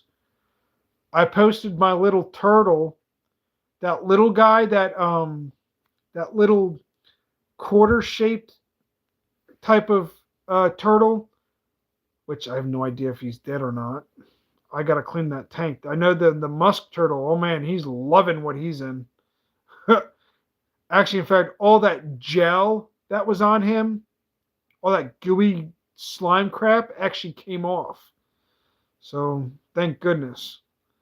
Um, but I have a lot of views on for him. Actually, in fact, I had quite a bit of people actually like that one. But normally I wouldn't even have TikTok. But I downloaded it. Actually, in fact, I think, yeah, I've only got like a few followers on there, but nobody really followed me back. So I don't even care. I'm not on there to be famous or like, oh, look at me, pretty ladies. I'm the new hottest thing. No, I'm not. I'd rather keep it that way. Nope. I posted about being single and why it's better to be single through somebody else's. I think it was like one of those. A guy, like you make the video, and then I think it was one of the things that when you say this is why I don't know, it's kind of weird. Like it's not like YouTube. And one person actually saved that video. And who did it end up being from? A woman. And when I followed her, you get to see all these women lined up to follow that she follows, and all of them are almost about half naked. They all look like whores or the OnlyFans girls. Thinking like, wow, I think I just walked myself into that trap. Let's just hope that none of her freaking followers follow me. I'd be having every mother freaking OnlyFans woman hitting me up on TikTok. Oh, you want to see some pics? Fuck off, bitch. I don't want it. Because all y'all are probably freaking, I don't know, probably like all fake anyways. Or you're probably just some dude behind a freaking camera. Or behind the phone. Like, no. Stop hitting me up. Thank you for making me famous. But the only thing you're going to get is, no, you little turd. Go annoy some other fat dude that probably wants to get you know what. And yeah, stay away from me, ladies. I just had my worst nightmare just happen tonight. I wish oh my gosh, I'm so glad, because all I had to do was glance, and all I saw was the dude like, it's like, dude, what the fuck? Like, seriously? You couldn't have been fishing? You literally had to have her laying on the freaking, it was literally, she was laying on the freaking boulder, because there's boulders lined up, and then there's the ground, and there's the water. He's sitting there about, he's standing there on the bottom. She's literally legs spread open, wearing a white freaking shirt. Him holding her legs as he's doing it to her. And I'm thinking like, wow, I just walked past. All I did was walk past. And then my mind forced itself to go into the suicidal mode. Only because of my past. Because it reminded me of my birth mom. With what? That's all she cared about. That's the only reason why she doesn't have us anymore. What do you expect? So that's why I went live, because I didn't want it bothering me, but unfortunately, because of how sensitive I am, Yes, I know. I'm a very sensitive dude. Unfortunately, I'm not trying to let it bother me. But on that other note, it's very hard because I'm too self-aware and too self-conscious. So by the time I picture it again without wanting to picture it, it sends a whole entire shock through my body. And I'm trying to get over it because I don't need people coming after me saying, "Well, you need to get over this." Yeah, well, unfortunately, some things take more time than others. And that's kind of one of the reasons why I may not even talk to my friend Terry about it. Because I'm not really doing another one of those talks with him about that kind of stuff. Because at this rate, I gotta deal with it myself.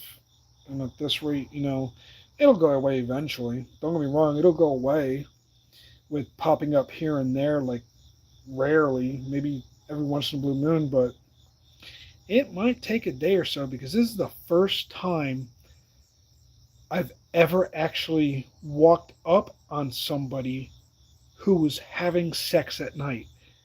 I've heard the stories from other people that have done that themselves, have walked up on that, I think. Heck, I actually saw a condom on the ground in the parking lot. Like, what? How? You couldn't have just thrown it away, you psycho freaking bitch? Like, are you kidding me? You couldn't have gone to a hotel. You literally had to have the freaking geese watching you too. Heck, the foxes. Hell, there's literally houses like, so they're like literally like right by the light. Like even a cop could have saw them. They were literally like with the light pretty much on them. There's literally houses. Wait a second. Lake Sinatoga. So if we're looking at the water, it's probably on the right side. So if you're looking at the water, yeah, it's on your left side with your hand where the houses are going to be. And there's a woman who my mom knows who actually has a child that, and it's just like, it's so disturbing. Like, I wish I honestly hadn't taken a jog tonight, or else I wouldn't have walked into that.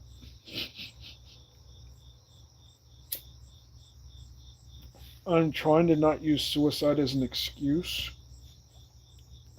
but unfortunately, that was my first time. I mean, besides, my birth mom when I was visiting her and her dumb boyfriend. That would be the only time as an adult, but to actually physically see them doing it is what caused the whole thing. And then they decided to up and leave. Because that's actually technically when I texted you, Josie, about it. And that's when because I had my earbuds in, so I wouldn't have been able to hear anything because I had my music in while I was texting you. And and that's when I said what I did. And I guess they decided to up and leave. Because right when I got further down to the sign, I guess that's when they packed it up. Now, I was a bit nervous because here in Pottstown, people have been injured, beat, or killed for less than what I just saw. Because Lower Pottsgrove is all of Pottstown is literally just like Philly. So just maybe not as bad as Philly, but it's pretty much on that borderline. And that's what made me a little nervous. Actually, in fact, I thought the guy was actually going to hit me with his car because he didn't know whether or not I was going to call the cops or not, which I technically should have. I literally should have actually called the cops because they would have been arrested for public nudity. Don't matter whether or not it's at night or during the day, it don't really matter. It's not the first story I've heard. But, it's all good. It's cool. I'll probably forget about it sooner or later. It's not the first time. But the first time I ever walked up on it. It's like, really? At night? It's like, wow, you could have just done it in a goose's nest, why don't you? I'm pretty sure the female goose and the male goose are probably going to be egging you on. Yeah, okay. Keep going, keep going. Yeah, maybe you could have had them. Maybe you could have had that goose record it too. You big jackass. Maybe you would have been goose famous among all the geese.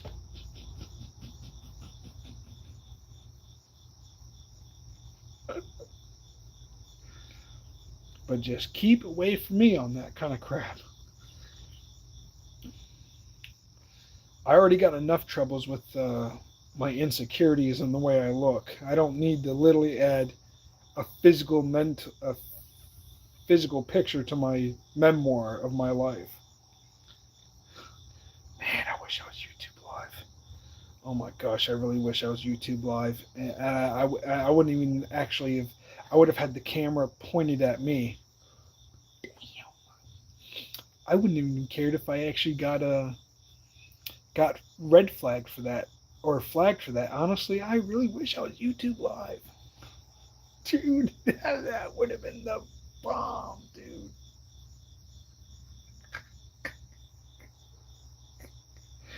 Oh my gosh. You wanna do something stupid? Don't be amazed if you're gonna be on YouTube for it. As long as you don't physically show it, you should be fine. Just the noises that are going off. I'm just glad I'm not the one who heard the freaking noises.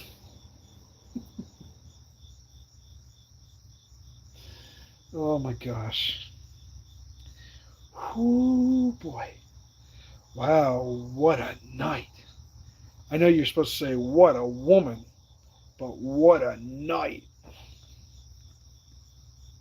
Dude, I should have blurted out laughing, honestly, and then called the cops. Ruin the night. Yeah, go ahead. Go ahead and screw in the jail now. That's about all you're going to get. Oh, man. That makes me feel a little bit better, though.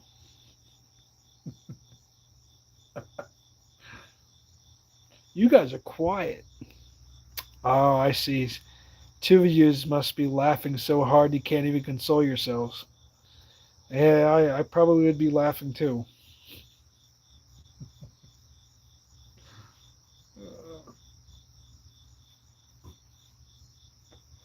Just don't drop the phone. It's like dropping the soap.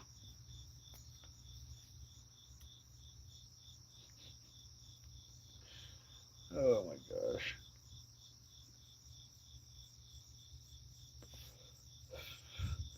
Are you guys really laughing? Because I know there's two of you in here. I know Josie's still. Yep. Josie's still in here. Who's the other one? They must be dying laughing too. Oh my gosh, I really, really should have put that on YouTube. Just maybe not the picture of them doing it, but hey, look at this, guys, you're YouTube famous.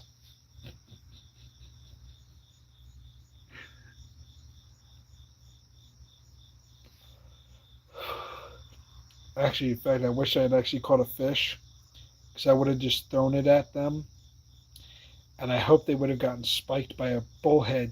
Because I'll tell you what, if one of them did actually get spiked by a bullhead, they ain't gonna enjoy sex anymore, because that's gonna hurt as heck. Not to mention it's a mild poison that fricks up your night almost the whole entire night. You'll be numb and hurting for about, from a bullhead spike, Finn, you might be hurting for a good 2 or 3 days. Yeah. Wish I'd actually thrown a bullhead at them.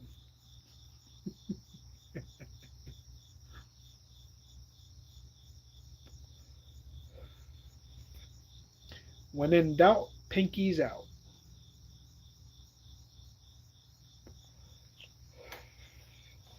Man, I'm glad I can make you guys laugh.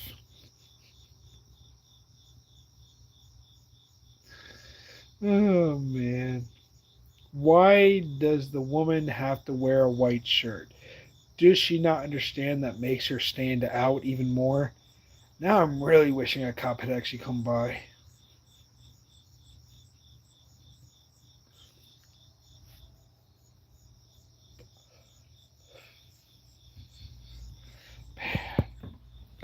That, I mean, in some cases that's a great memoir, but not a great memoir for the mind.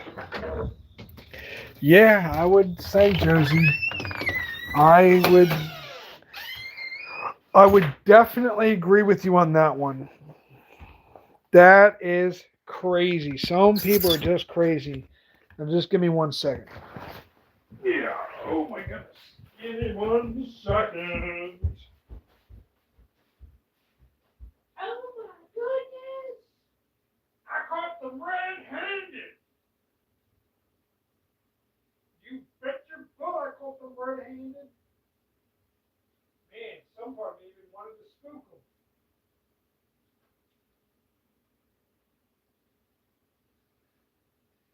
Man, maybe I should. Oh man, no way. I should have brought up my knife to be. I know what you did last summer. Oh my gosh, dude, what a bloody freaking nightmare that would have been for them. Woo, baby. Man, I should have really worn my freaking ski mask for that one. Woo, bro, not gonna lie. That was, oh my gosh. Woo!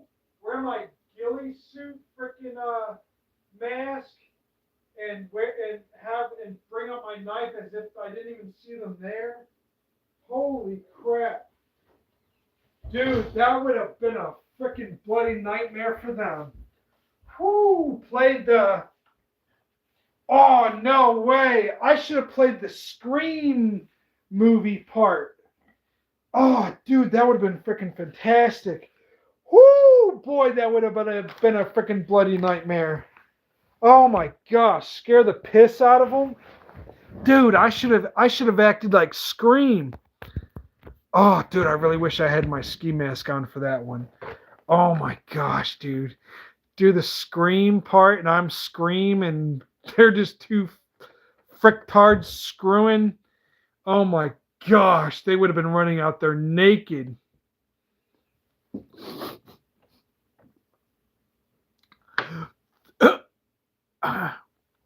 Okay, Josie.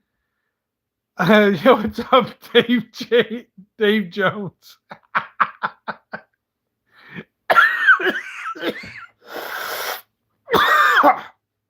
Oh my gosh, dude, you just came in the best part.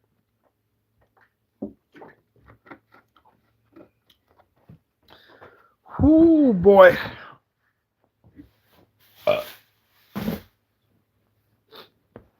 Oh my gosh, that's freaking fantastic.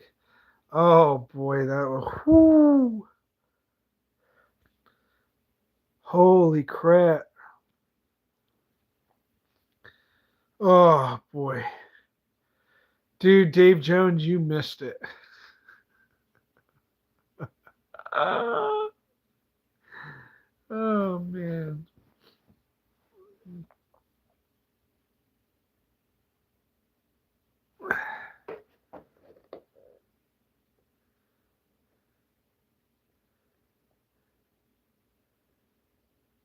Mango green tea, Turkey Hill.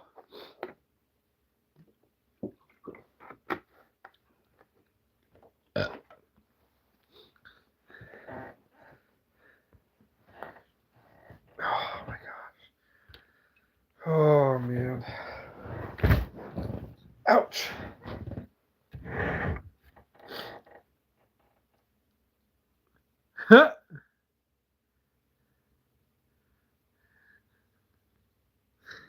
Oh man. Oh, my arms are really gonna be paying the price for tomorrow. I wish I hadn't done that. Oh man.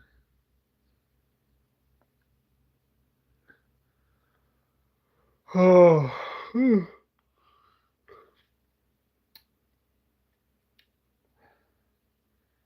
Some part of me really wished I'd called the cops. But I didn't call the cops because I figured he'd probably kill me. Because when two people, get their ding ding, and especially when it's at a park, yeah. I wish I'd done it from afar though, because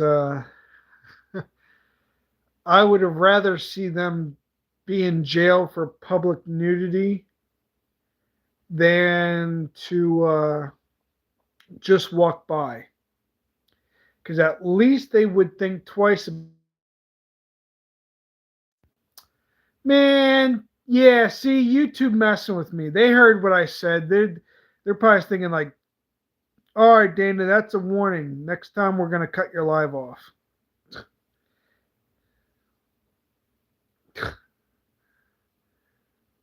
Yeah, they definitely mess. Okay, all right, YouTube. All right, YouTube. Okay, I get it. Ooh, excuse me. Dave Jones, how big is a fish you ever caught? What's your biggest PB?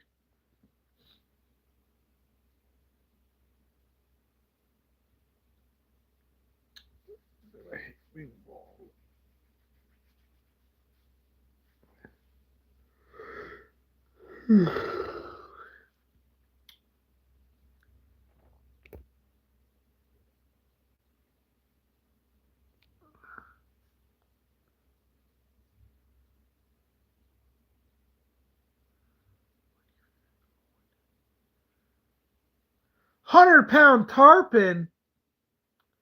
100 pound plus tarpon. Bro, that's a nice catch.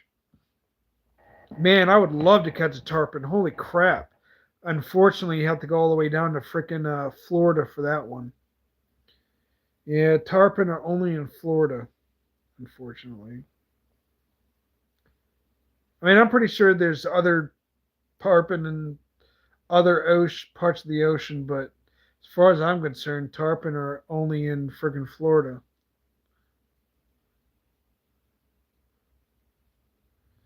Oh man,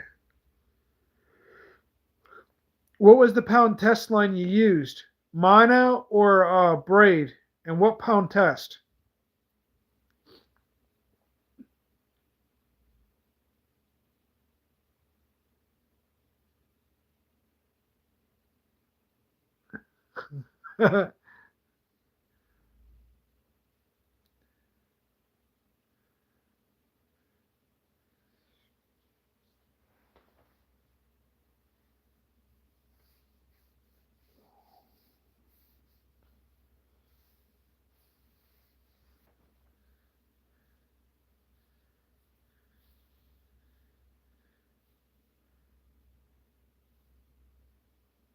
Oh, I got you. Okay, so it's pretty much whatever they had for their tackle that you used. It's not a bad way to go. I honestly probably would have used 150 pound braid.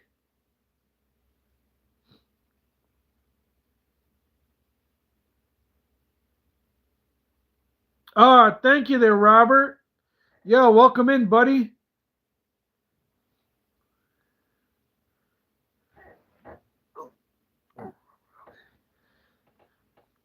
Welcome in there, Robert.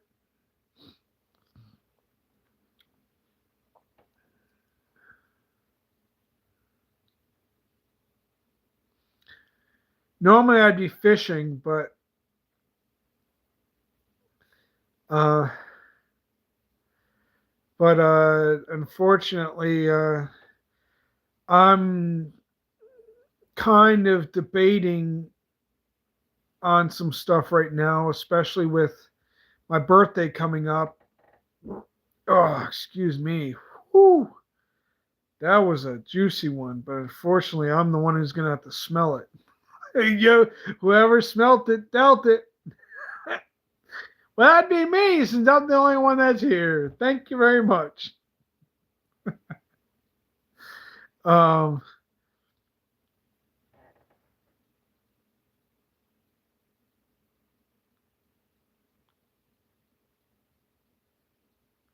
oh, dude, Robert, I'm from Michigan, bro.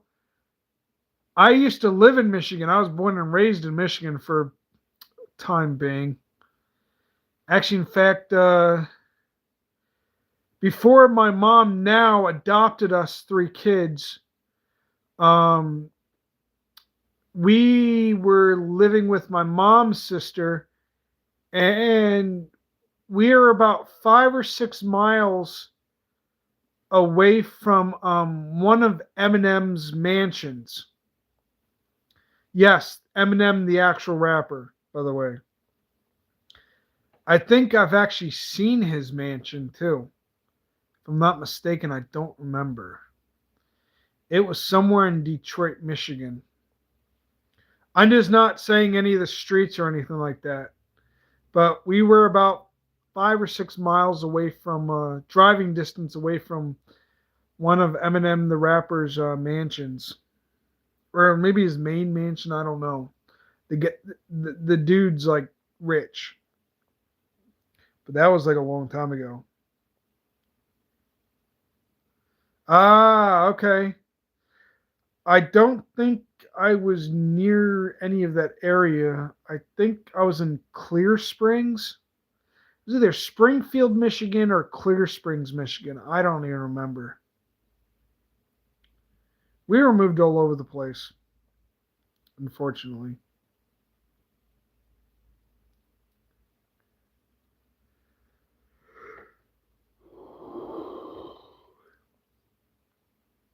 Ah, okay, okay. I mean, the closest hospital that we were closest to in Detroit, Michigan was probably Beaumont Hospital. The only hospital that you're not allowed in unless you're the parent or you're sick and have to be in the hospital. So basically, they limited the access for anybody that came in. So if, um, let's say somebody's wife was having a child, only the parents and maybe the husband were allowed in there during that time, unless if you were like sick or injured or needed to be in the hospital.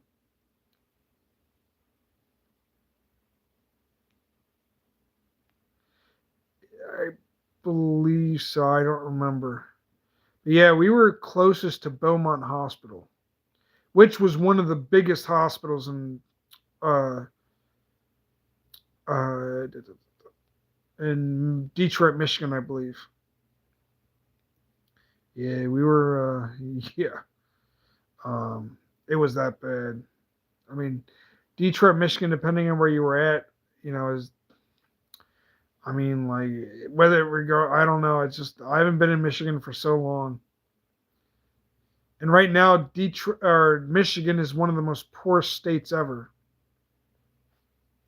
So, unfortunately, it's just one of those things like where you either got money and you're poor but still have a house, or I mean, they can't even fix the frickin' roads. Heck, they won't even salt or plow the frickin' roads when the during the winter time. Um,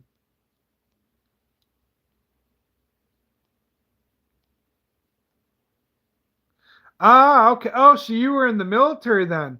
Thank you for your service.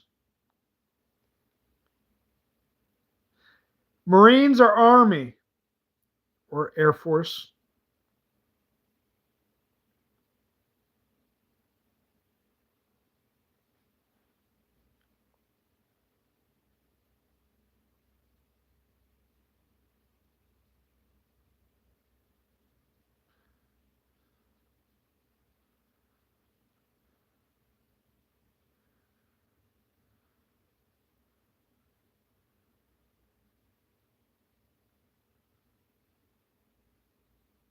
I hear you on that one, dude. I hear you on that one. Yeah, and a lot of veterans really don't like putting themselves out there. I understand that. I mean, heck, I mean, I'm only saying thank you because I always try to think of a veteran. You just never know what a veteran's really going through. I mean, heck, I won't even ask a veteran how much damage they did up there. No veteran wants to answer a question saying, stupid questions that most people just don't even understand. It's like, are you asking to get clocked in the face? So I just say thank you for your service. I try to do that for every veteran. I just don't talk about what I don't know because, unless if I've been over there myself, it's just like keep your mouth shut. I don't even care if you looked at a documentary. A documentary isn't going to tell you what most soldiers go through, like physically. I can't tell. So I always try and think because you just never know what they're going through. They would rather hear that than anything. Because the next thing a veteran needs is like, how many ISIS soldiers you killed? Why don't you join the military and find out for yourself? That's what I would tell somebody. Like, join the Marines, you'll find out how many idiots you probably kill. I mean, it's how it is. I mean, why put them in a PTSD moment? Because then you're really asking yeah, you're really asking to get hurt. So that's why I always say thank you for your service and welcome back. It's just, it's like because if I ever find out that if I'm like right there and we're all talking and some dude asks a veteran something like that, I'll tell him, dude, shut up. Unless you were there, don't ask. That's for veterans to talk about, not civilians asking questions. If you really want to, if this is what I would say, Robert, if you really want to know how many veterans have tally marks of all the Taliban they've killed, go ask a Navy SEAL. Because I can guarantee you, there's a lot of Navy SEALs who would probably love to brag about that kind of stuff. And even then, go on a podcast. Because a podcast, they'll probably tell you most likely. What was his name? There's this one dude, Joe Rogan, I believe. He does a podcast with veterans. If someone ever asks that, I'll say, yo, go look at one of Joe Rogan's freaking podcasts. He talks to veterans quite frequently and asks the same exact questions only for the podcast and only for that reason. Oh, I know, dude. Trust me, I know. There's this one guy, actually, I found on Facebook. Maybe it was Facebook or YouTube. Yeah, I think it was YouTube.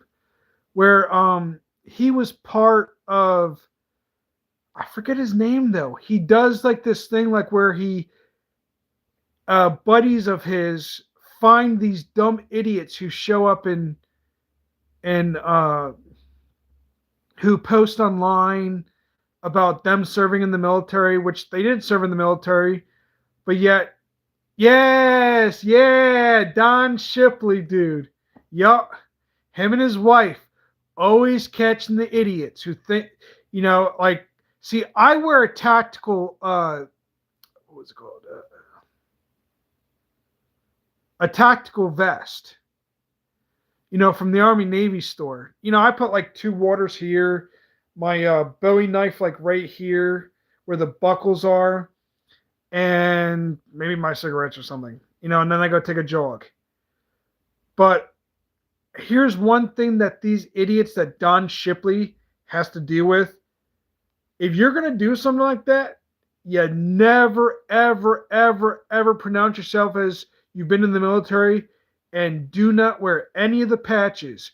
You wear any of the patches, and come to find out you run into a veteran, they're going to ask a lot of simple questions that are going to be so mind boggling to a civilian, they're going to stutter almost the whole entire time.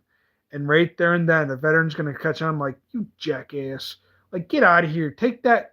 They would rather see you burn that uniform than honestly wear a uniform. Nothing wrong with wearing, let's say, the I don't know what they're called really. Like their combat uniforms are the ones that they usually put out for civilian use. It's one thing if you're wearing it for like the winter time because it's cozy, or you like taking jogs in it during the night time or when you go take jogs. But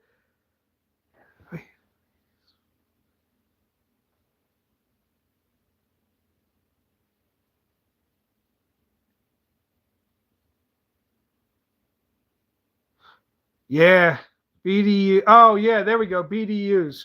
Okay. Yes. Yeah, stolen value. I mean, heck, actually, in fact, Robert, since you're a veteran, so I had bought, and I'm only asking because I'd rather be safe than sorry. So there's these products on Amazon for med kits. Just like survival med kit, like if you're going camping or like and stuff like that. You want to have a med pack on you. It was a black med kit, one where you could have it on the side, like uh, on your belt. Would it be wrong to have the American patch flag on it or take it off?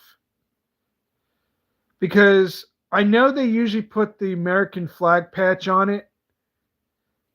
Are you technically allowed to like have that patch on there if you're going camping, or would you have to take it off? Because I don't have it anymore, I don't think. But I just want to ask, only because of the fact that you're a veteran.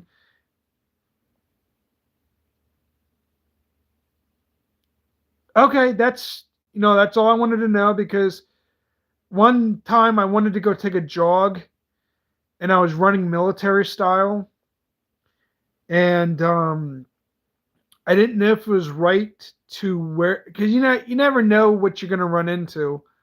Like someone gets hurt, and you need to patch them up or something just to have on you.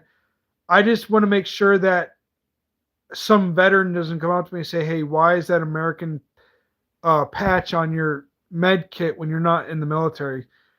I get very, very self-conscious about that kind of stuff. So I always want to make sure beforehand that there's nothing I'm doing that's wrong. But it's always good to know that I have that right. Just as long as it's not an actual patch that the military would physically actually wear. Because I ain't about that stolen valor crap. You guys have already done enough. There's no need to like add more crap to it. But good to know though that thank you, Robert. That's good to know though. Actually, while we're here, Robert, I'd really actually like to show you my tactical load because you might recognize it. I'm having a feeling it's from the 90s, but kind of having a rough time. I'm thinking it's like maybe mid 80s, maybe early 90s. Give me one sec.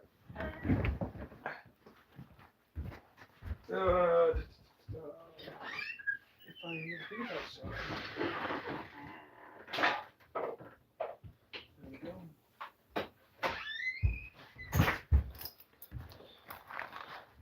I'm having a feeling like this is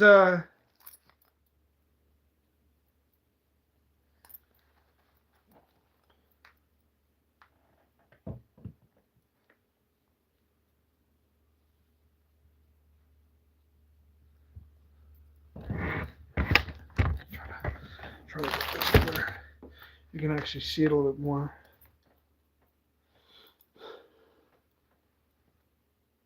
Like, see, that's how I keep my waters.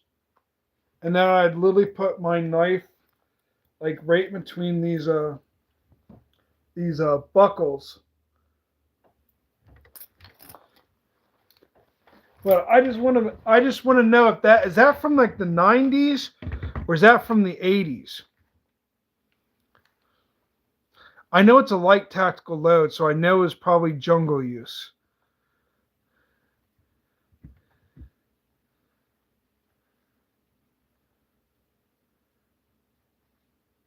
Yeah, that's what I kind of figured. Yeah, I mean, I know you definitely have the right for that, especially if it's from like the Army Navy store.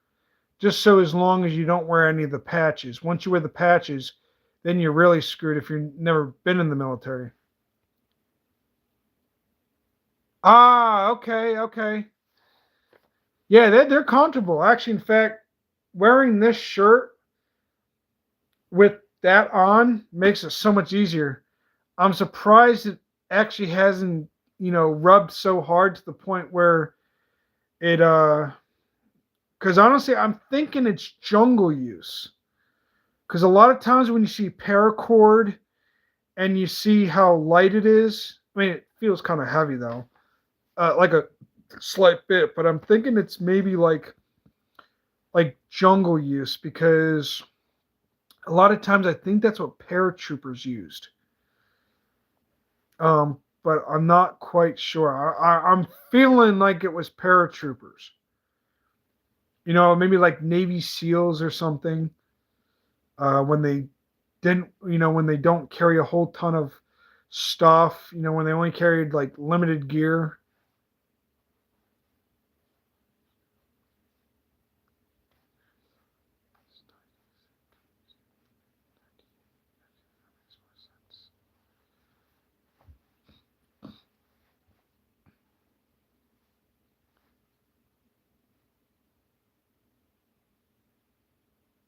Ah, okay. I probably have to go because there's some actually, in fact, there's some art. I would like to go back to the Army Navy store when I can actually get more money. You know, save a little bit more money and go back and grab a few things. Ah, so I was then right. I just made I call it the light tactical load. But because it does say tactical load on it, I think from like what I could see, but light tack. Okay, that's probably like the shorter version for military term. Honestly, to be honest, but yeah, it's nice to know that's called light tack.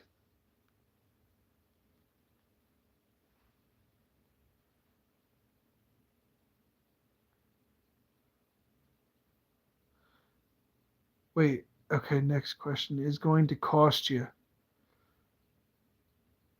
Wait, what do you mean by that?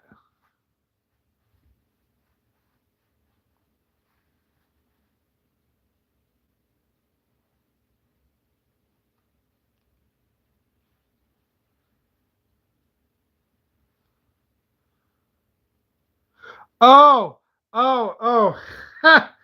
Dude, I kind of got a little nervous there. Like, what the heck? Like, what's going on here? Holy crap. I thought, like, wait a second, am I going to die now? Oh, trust me, dude. There's only questions that I will only ask to a certain extent. Like I said, the one question I won't ask is the very question that most veterans hate.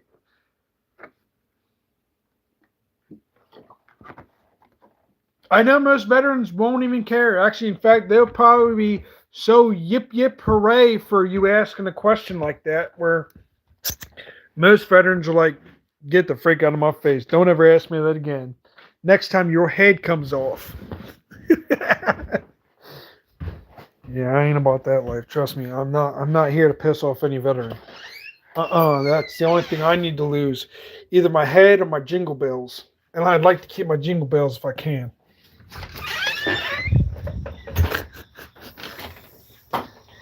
I ain't about to lose my man species over some question. Mm-mm. Nope. If I can keep my manhood, I would absolutely love that.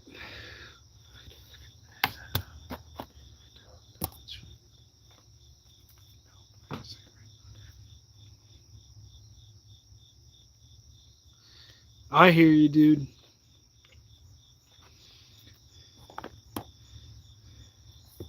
Yeah. Yeah, some part of me wish I wasn't like how I was now. Because I wouldn't even have minded, joining the military. It's just with how self-conscious, self-aware, and how sensitive I am, especially with how the world throws crap in your face. My one, well, used to be a friend. He was a military enthusiast. His father had served in World War II as a paratrooper, and he was part of the 101st Airborne, 82nd Airborne, 101st Trooper, or however they call it. I get the whole thing mixed up. Don't mind me, I'm turning 33 on the August 20th. Have like literally no clue on what the heck half the stuff I say anymore. I think get sidetracked. But so he lived in a rough household, and if I can remember what I was going to say next, and dang it, my bad. I literally just totally lost my. Wow, it'll come back to me.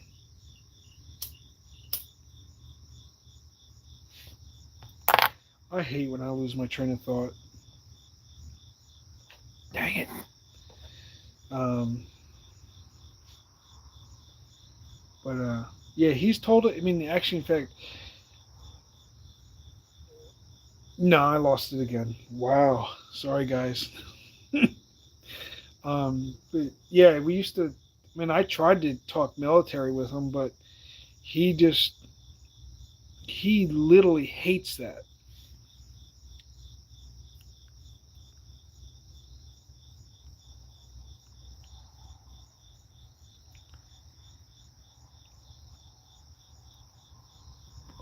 Yep. It's always nice being in a military family. In a lot of cases, it's what you can look up to, and you're always encouraged to join if you wanted to. Um, but a lot of times, if you weren't in a military family, you really didn't have any sense on wanting to join the military if you didn't want to. But being in a military family does help because you can get that encouragement. You have something to look up to.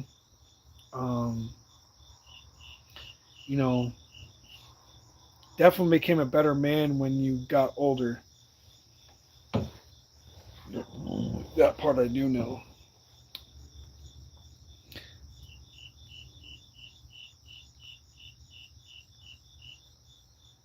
Ah, I got you.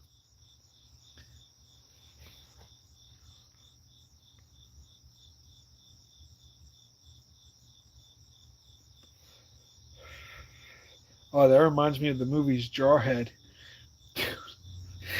I gotta say, those movies were actually pretty funny, in a sense. But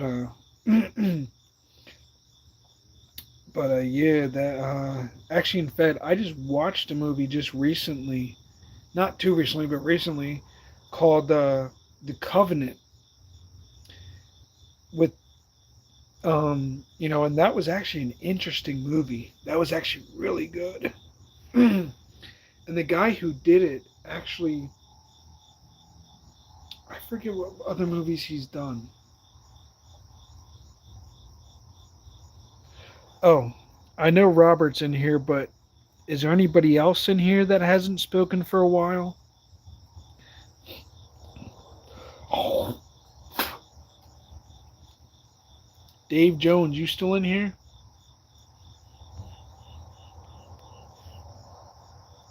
Oh.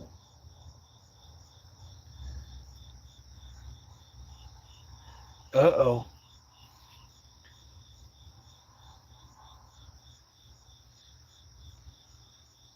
I usually try to do a sub check. Which, Robert, since I've gotten a little bit here, I'm going to add you as a standard moderator.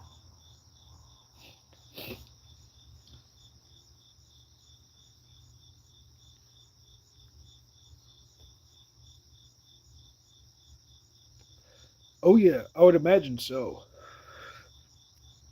I would actually imagine so because it was based on real events. Ah, oh, thank you there, Robert. Thank you, thank you. Yeah, that movie was pretty accurate, especially with what's that movie called? Trying to think what that one movie was. Hacksaw Ridge. That was based on real events. That was actually a really good movie.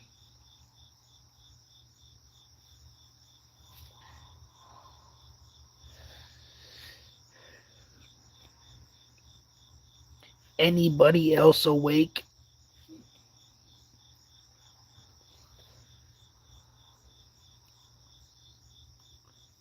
Ooh, I just got 13 likes.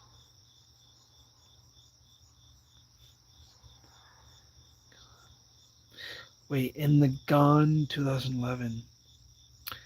Trying to think where that is. Where's that? Was that in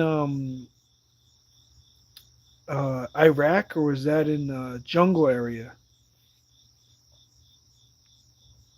Ah, okay. Yeah, that was some fricked up stuff. Honestly, the only thing I would say is, and and quote me if I'm wrong here, Robert. The Afghanistan, Iraq, and Desert Storm. Well, Desert Storm was more physical than it was mental. What I mean by mental, I mean like there was probably a lot of chemical warfare during that time of Desert Storm, which I also know that Desert Storm was one of the bloodiest wars before the Iraq and Afghanistan war, although they were both pretty bad. When it got after Desert Storm, I believe when it came to the Iraq and Afghanistan war, that's when it started becoming more mental and physical because of all the chemical warfare that happened in Iraq and Afghanistan. So that one, I would say, plus it was freaking hot, so that kind of made things worse. Unless if you're up in the mountains, and then that's really got fricked up, especially when it got cold. But quote me if I'm wrong on that.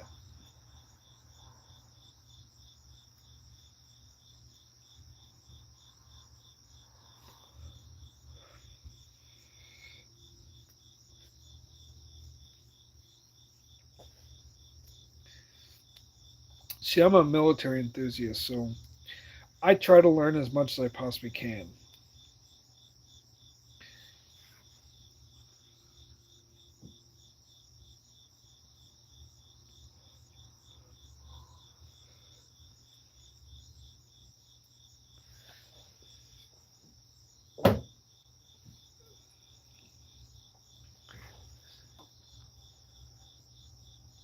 Fallujah was actually, I believe, during the Desert Storm, if I remember correctly. And same with Kandar. That was in the early 90s, I believe.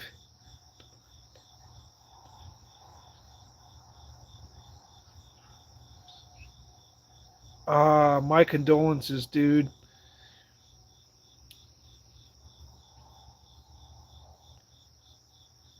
My condolences on that one. That's hard. Coming back and then losing your wife, that's not an easy thing. Not for any vet.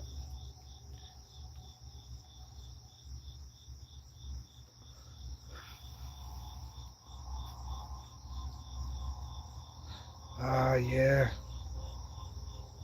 Yeah, but if I remember correctly, Fallujah and Kandahar were part of the Desert Storm. And that was in the early 90s, if I'm not mistaken. Oh, okay. Oh, it's an E7. Is that pretty high ranked up for E7?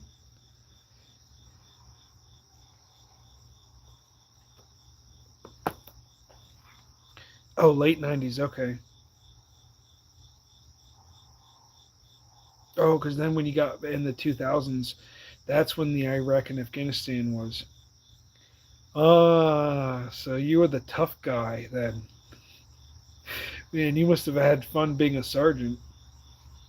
Well, I mean, when it did become fun. I mean,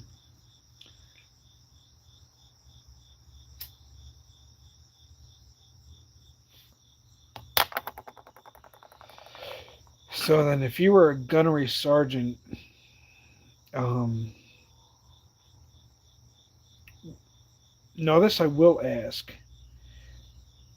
M240 or M249 or M4?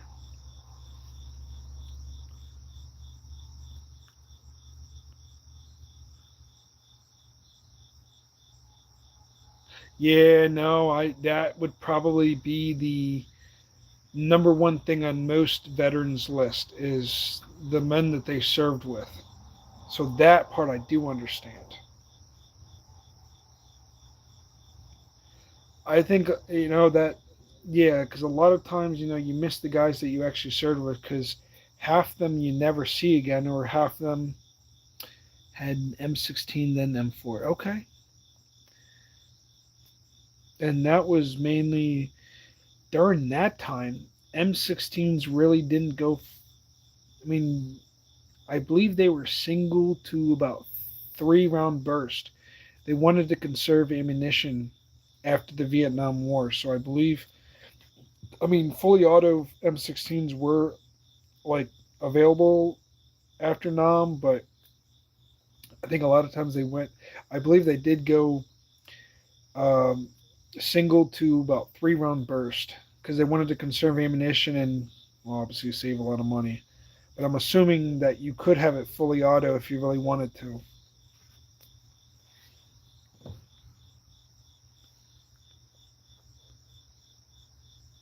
Of course, Army got everything.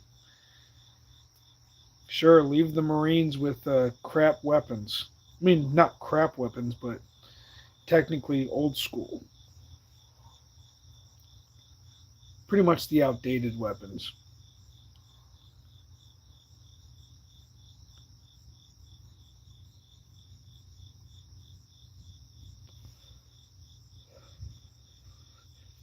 I guess that's why they call it the few the proud or something like that. I remember that. Oh yeah, okay. Yeah, I know the Marines and the Army did co-join with each other a lot of times, and then I believe the Army Rangers and Navy SEALs worked together a lot. There we go. Yeah, there we go. Sorry, don't mind my old mind. I feel like I'm getting older. I'm turning 33 soon, so my, it has to come back to me sometimes.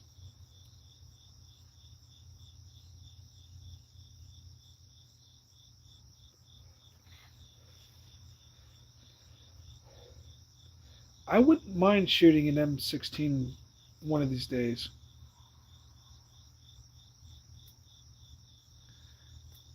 Oh, okay. Oh, wait, you can actually do that?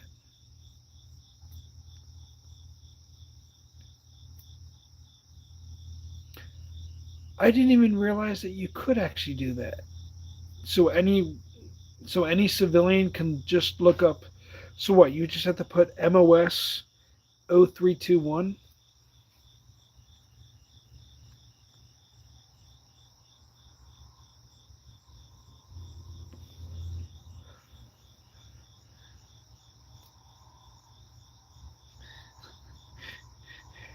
Well, when I do look that up, I bet you I'm going to find a nice stud in that picture. And I just say that bro to bro talk too. Man, looking all studly in that military uniform.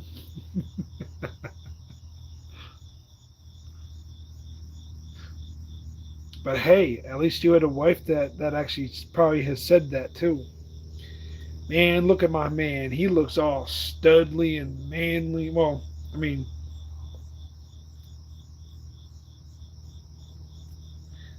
oh shoot.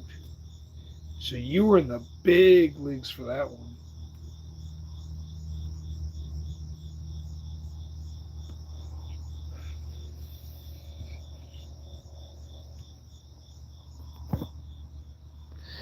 Oh, I would imagine. I would imagine. I mean, yeah, anything in the military takes time. I mean, you got to start somewhere. You go from grunt to, a Marine recon. That's no joke. I mean, that takes a lot of courage.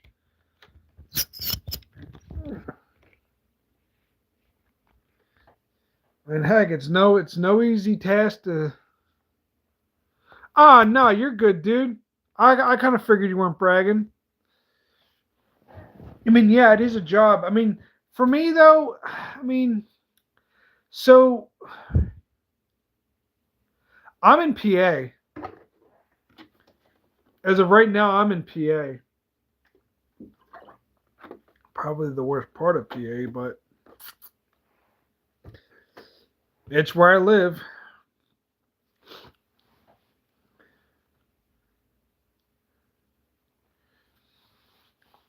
Yeah, I went from Michigan to friggin' PA.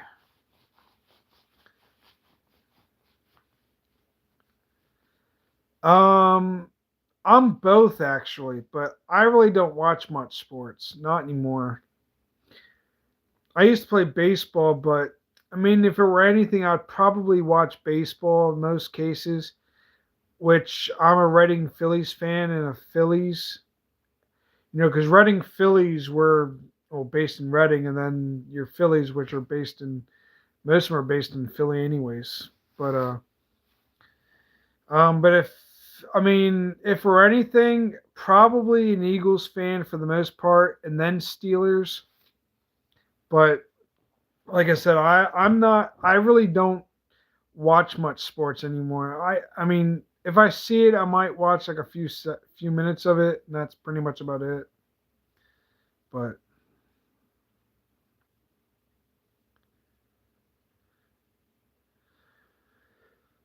it all just depends. I mean, like if I'm at somebody's house, maybe.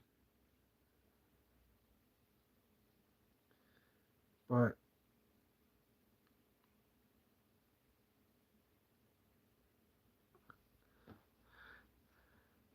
I'm having a feeling possibly Josie went to bed, and I'm not sure what Dave Jones is doing. He was in here. It's showing 3 people in here.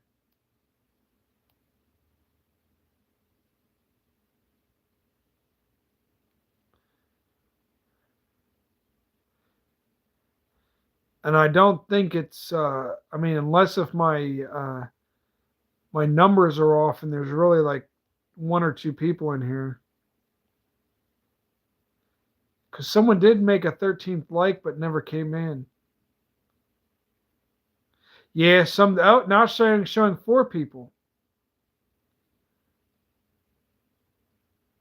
Yeah, YouTube's kind of weird on that.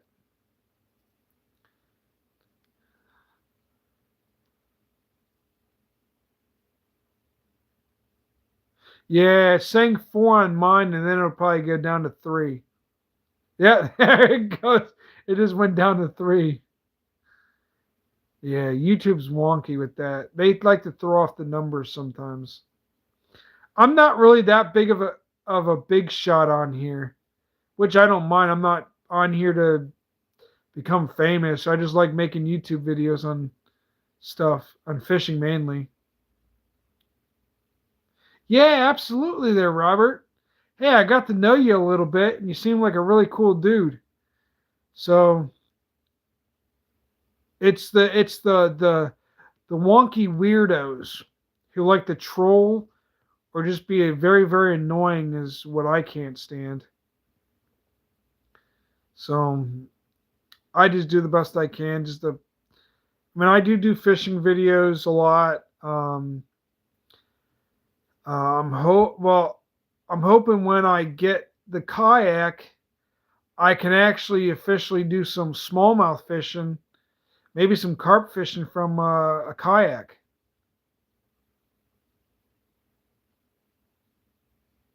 Oh heck yeah, man! Yeah, that'd be nice. Yeah, thanks for that. Yeah, absolutely.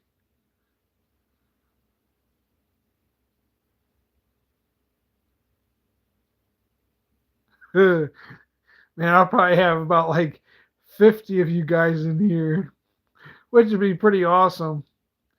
The highest I've ever had for anybody in my YouTube is between 90 to about 80, 60, 70. But that's based on an algorithm, you know, and it depends on who's really on. Yeah, dude, holy crap. That'd be awesome.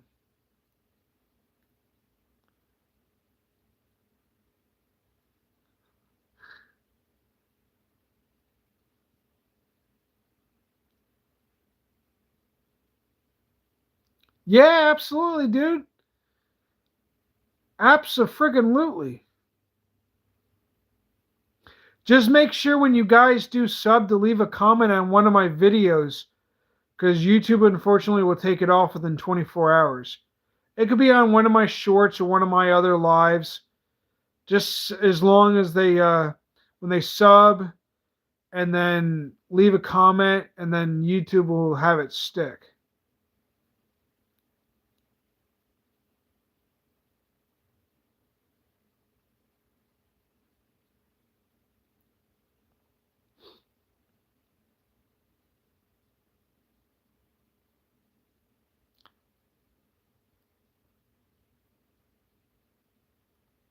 Okay. Yeah. Eight fruit. What's up, buddy? Cassio's skinny brother? Have no idea.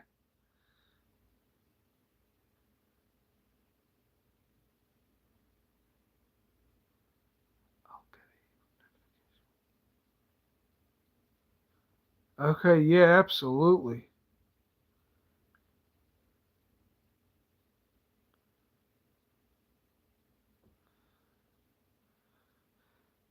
Case O's skinny brother. Oh, I got you. I thought it was like some type of anime stuff.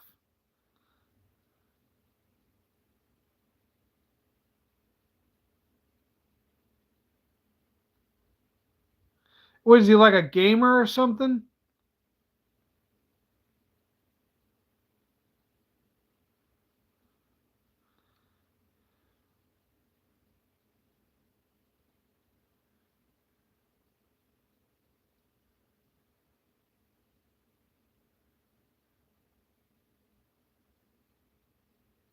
Oh, I got you.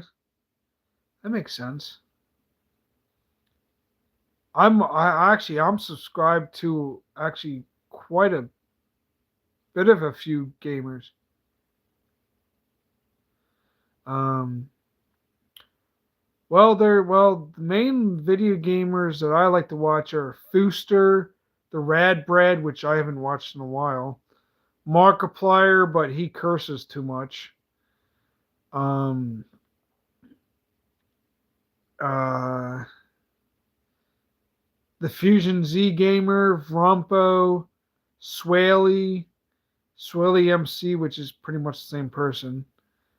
Uh, Game Edged. There's quite a few other gamers I like to watch. Yeah, he's pretty cool. The only game that I play, honestly, out of anything that would be on the actual game systems, but for the phone, is probably Call of Duty Mobile. Unfortunately, unless I'm at somebody else's house that plays video games.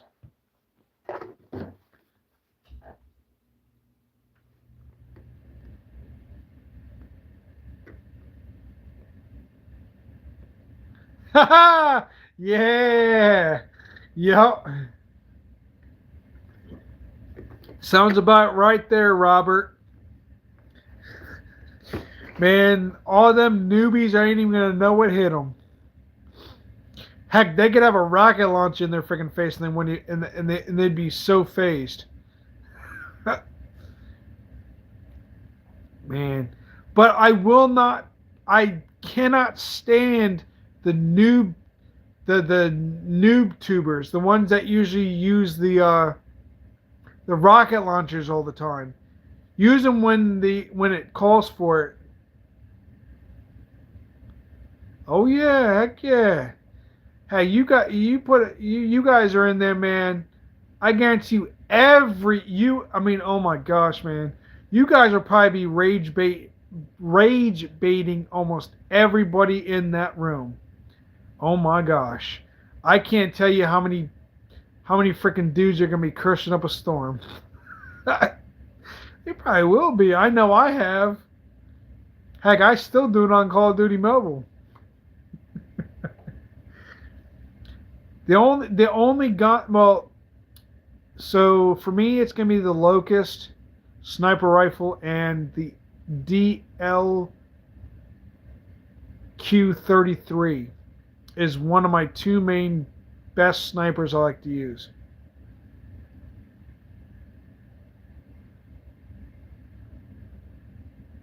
Oh, see, I don't have either of those. I don't have the Xbox or the PlayStation 5. Plus, I don't have the Play Store, so I wouldn't be able to get it. So it really wouldn't make any difference for me at this point. That's why I only play Call of Duty Mobile. Well, I mean, other games too, but depending on what they are. What? A Nintendo? Oh, are you talking like the PS Vita version or the newest system for the Nintendo? Because I didn't even know they had that for Nintendo.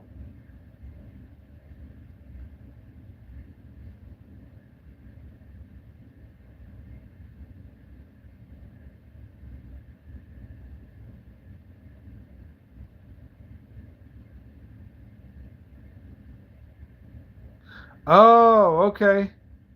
Oh, I will let you guys know here. I will be getting off pretty soon here because I do got to get some sleep.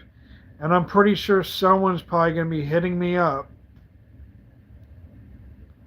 Oh, yeah, and mobile? Oh, yeah. Actually, in fact, I got quite a bit of guns. Not to mention, I got to rank up two of my sniper rifles, honestly. Because I do pretty well with the sniper rifle on that game. To be honest, actually, in fact, sniping in that game is probably fairly decent. But ha! I have no doubt in my mind. I honestly tell you, I haven't seen barely any noob tubers on Call of Duty Mobile. Of course, then again, yeah, the M203, man.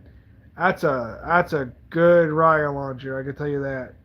My favorite actually in the real world um would probably be the that one Russian weapon. Actually, in fact, it's in yeah, like the one Russian weapon. Uh, it's one where it's a shoulder rocket, but the thing opens up, push it in, and then you bring it back down. and then you're good to go. I forget what it's called though. I know it's a Russian a rocket launcher. It's fairly big too. I mean, it ain't just your average like other Russian. Uh, it's like it's not that skinny one that looks like an exhaust pipe at the back of it. Yeah, it's yeah. Well, actually, in fact, um, the one game you might know this game. It's the one game where I think it was Battlefield, but not the one. It's more or less like a storyline. It's an old school game, but you play as these guys that were fuck ups in the military. So they make a fuck up squad that are always fucking up, and they send them on these missions where you die, you know. But you have to, yeah, Battlefield 2. Yup, yup. And that's where that that's the weapon that I'm talking about. You know, you open it from the so have it on, you open, so it's a two-man rocket launcher. Um it could be one-man rocket launcher, but normally you just open it up like that, push it in. I mean, I think it's like maybe like like that big, like that round. I think probably will for yeah, well, probably like that big, probably like very long, and it almost looks like a not like a stinger round, but it's one where you know, we shoot it at the enemy that you better hope and pray they're ducking or jumping out of the freaking way. For your sake, you hope you hit them. But they're tank destroyers. They will destroy a tank within like 1 to 2 rounds. Denny Blazer, what's up, buddy? Thanks, Robert. I try to be, man. I try to be. Sometimes my funniness is more or less detailed. I put too much detail into everything. Heck, I might even get a woman to be more annoyed with me, and women are talkers. Yeah, I'm going to stick out the back door and go to the bank. Not telling which bank. Fishing bank. How's it going there, Denny Blazer? Doing pretty good. Probably going to be heading to bed pretty soon here because I'm getting kind of tired. Plus, my stomach is actually about to show it.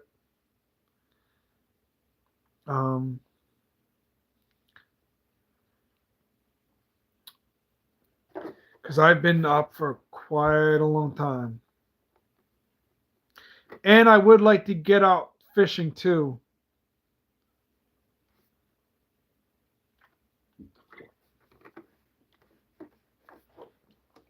Well, at some point tomorrow. Not lately.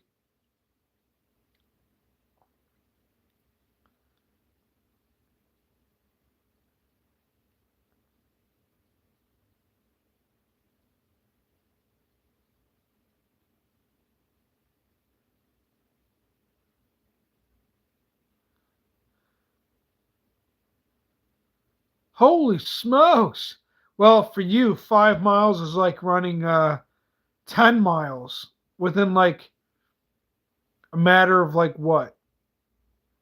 An hour? Maybe not even that. I can't even run to save my own life. I weigh 244 pounds. I'm surprised I can run with a tactical load. Nice. Man, I would love to catch lake trout.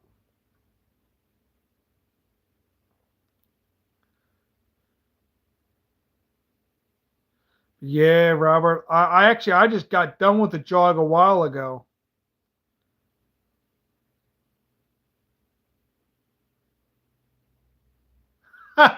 uh, Dude, you're looking at someone who literally has to go bald just to have this good looking beard right here. And that's saying something. I can't even run 2 miles without 2 miles being an hour. In the army, you have to run 2 miles under 14 minutes. No way in freaking heck could I run 2 miles in 14 minutes. It could be a straight freaking line. See, exactly. See, it's always the slower dudes in the military that always get the M2, the SAW 249. Do you know why? Because they'll be the greater gunners. Because you don't have to run so much. All you're doing is going from one point to another just to prepare fire. So that way the guys with the M16s and M4s can do what they need to do to surround the enemy and to keep the enemy's heads down. Hopefully you shoot off a few heads or so, but I mean, dang, yeah. I mean, that's just how gunners are. They usually pick the ones that are slower. At least I'm kind of putting things together as I'm saying. Oh, yeah.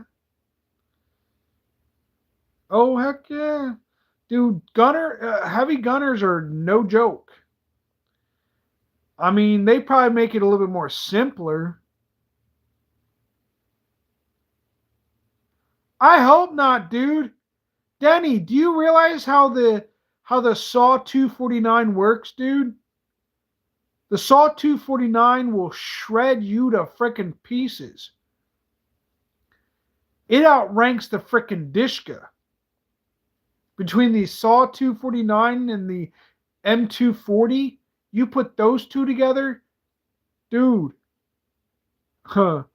you're holding that fucking hill. I can tell you that. You're holding a freaking hill with every last bit of drop of blood you got. The SAW 249 and the freaking M240, man. The M240 was a little bit lighter than the SAW 249, if I'm not mistaken from what I understand and heard. But dude, I hope they do not retire those weapons. They're still technically very operable in a lot of cases. I mean, yeah, older versions, but they're updating that weapon probably even now.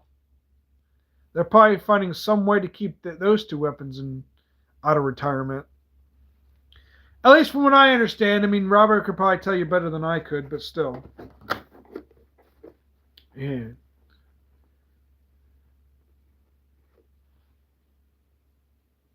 Yeah, see, that's what I mean.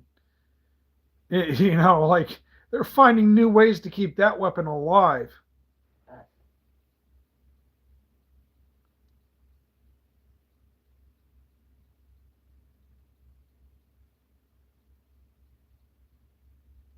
Yep. Yep. Exactly. See, there, that's what I don't get. Why? I just don't understand why people. I mean, yeah. Do I imagine myself in the military being a veteran and and all that kind of stuff? Well, yeah, I'm a guy. I like to be a protective dude.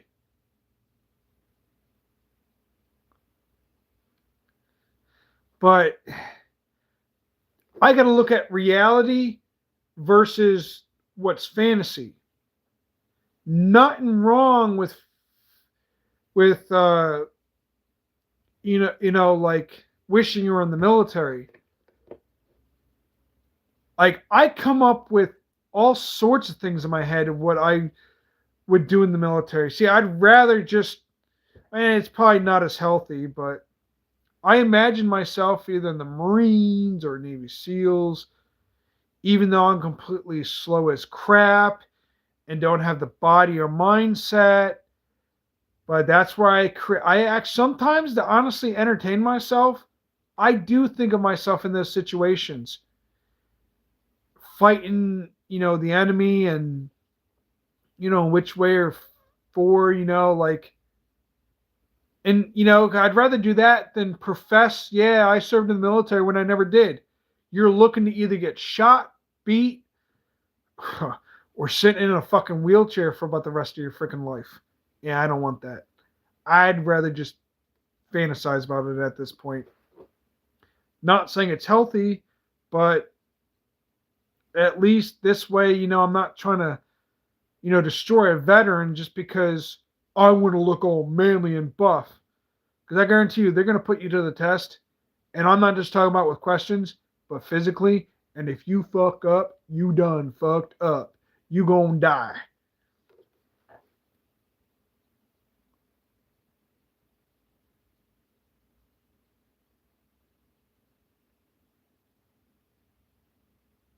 Yeah, exactly.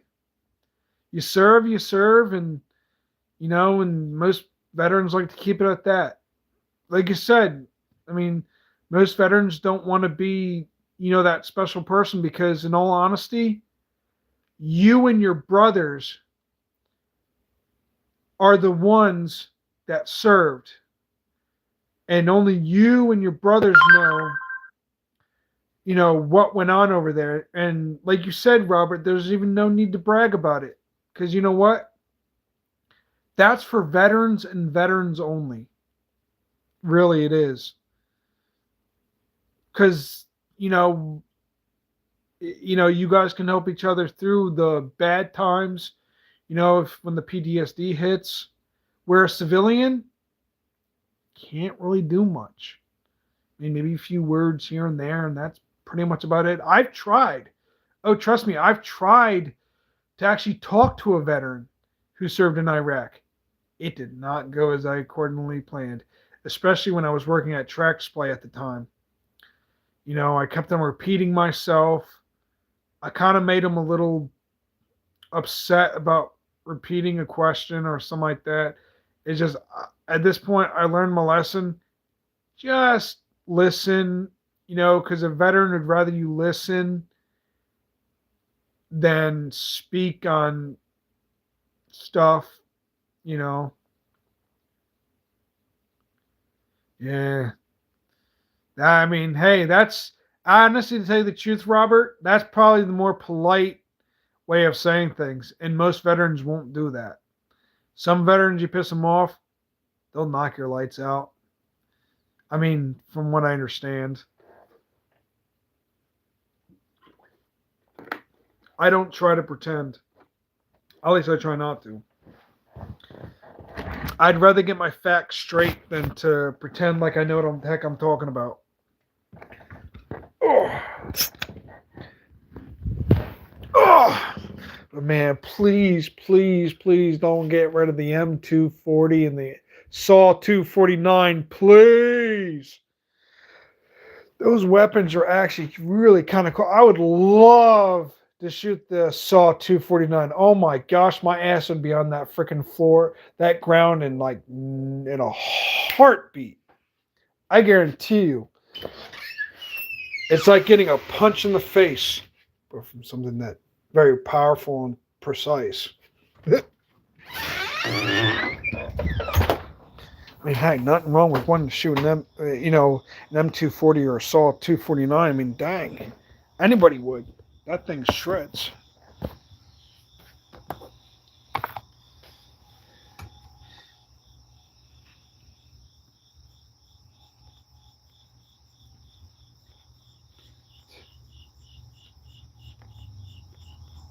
But I do like watching military movies sometimes. Mainly World War II movies if I can.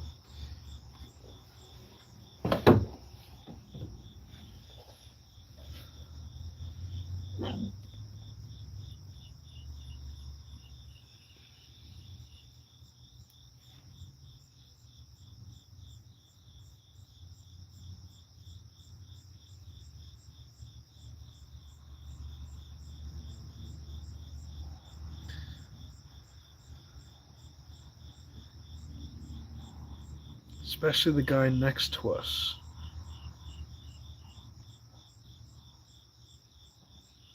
Uh,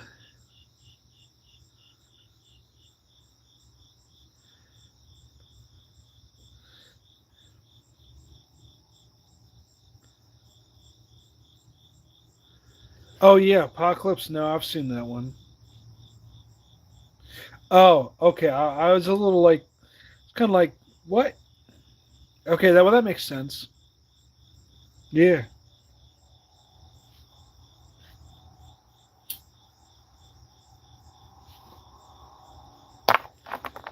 actually, to tell you the truth, I just bought a ghillie suit for when I go hunting. Whenever I get a chance to,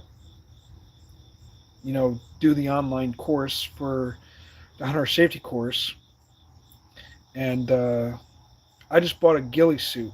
Apparently, they're saying online for Amazon that a lot of soldiers use these. It sounds like, but I mean, it don't look nothing like what it actually has on the picture on Amazon. But in a way, it does. But it looks a bit weird though. Like it's almost like this looks like a child's play ghillie suit, like something you would probably wear for a costume. But hopefully it works out.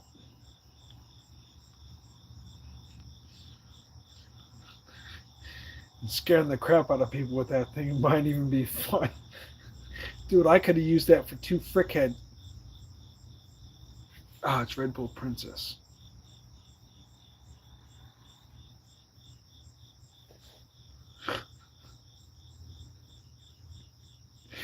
I should have worn the ghillie suit tonight when I went to go for a jog military style. Because I could have literally scared the shit out of these two screwheads that were screwing at a park at night. Man, I could have came at them like Scream did.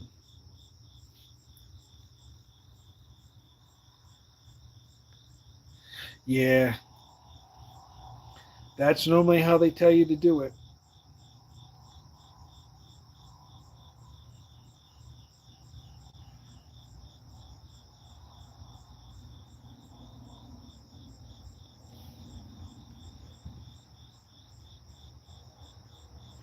That's normally how they tell you to do it. I mean, if you're in the Navy SEALs or part of a sniper recon team, then yeah, most likely you will actually in fact, um, sniper recon, they,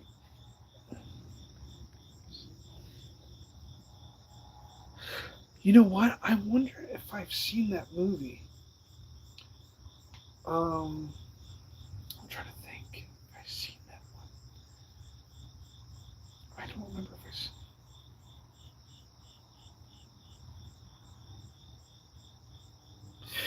Yeah, like sniper recon teams will normally build their own ghillie suits, and that's the exact ghillie suit that they build. That's the one that they take with them out in combat. I mean, in the sense of like when they go on missions.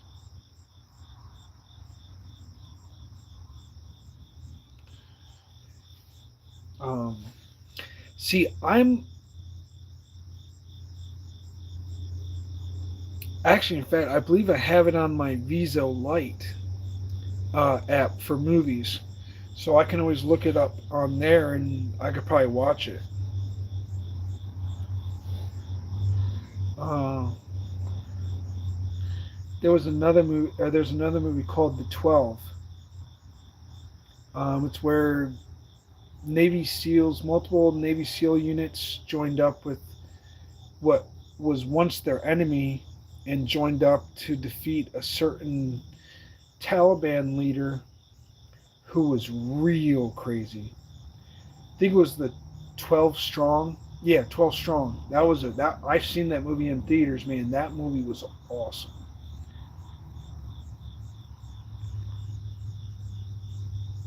That movie was definitely good.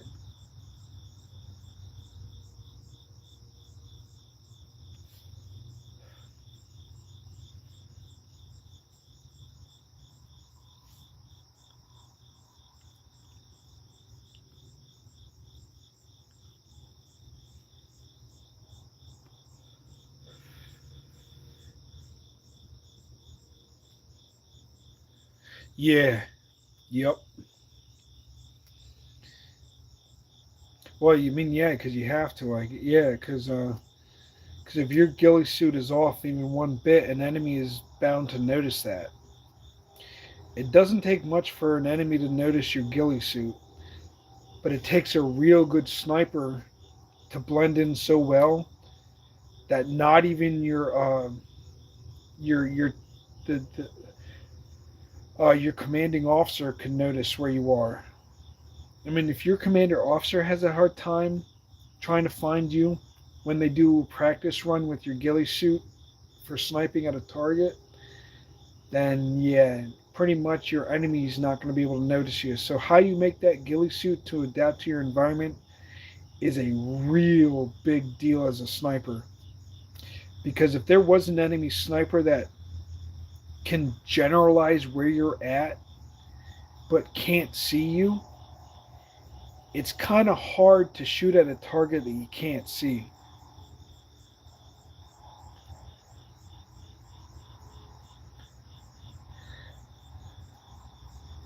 But wait, Robert, weren't you a recon guy?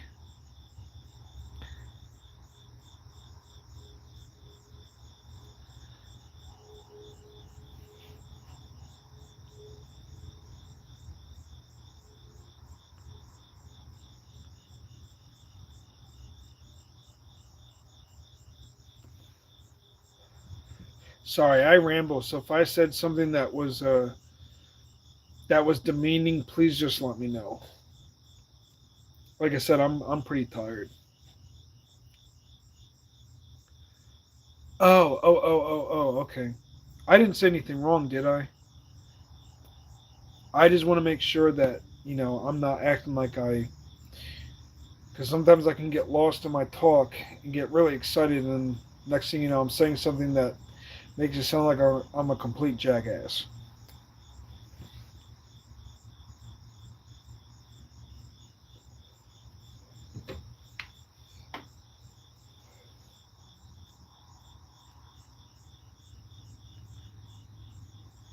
Uh, okay, I'm just making sure. You know. Uh, Dude, you caught me off guard on that one there, Robert. I forgot about that. If I, that brings me to mind. If they don't bust your balls, it means that they really don't like you. When they bust your balls, it means they really like you, and they want to do everything they possibly can to make sure that you get everything down that you can get down, because it means that they'll actually look after you. Like if they like, I know in the military, like if they see you're having a rough time and you keep on fricking up, but yet you really, really, really are trying your hardest to make it, they'll bust your balls only because they actually like you and they see that you're actually trying. Now that part I almost forgot.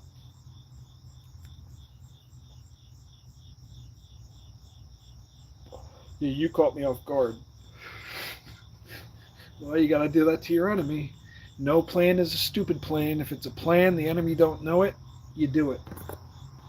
No plan is too stupid.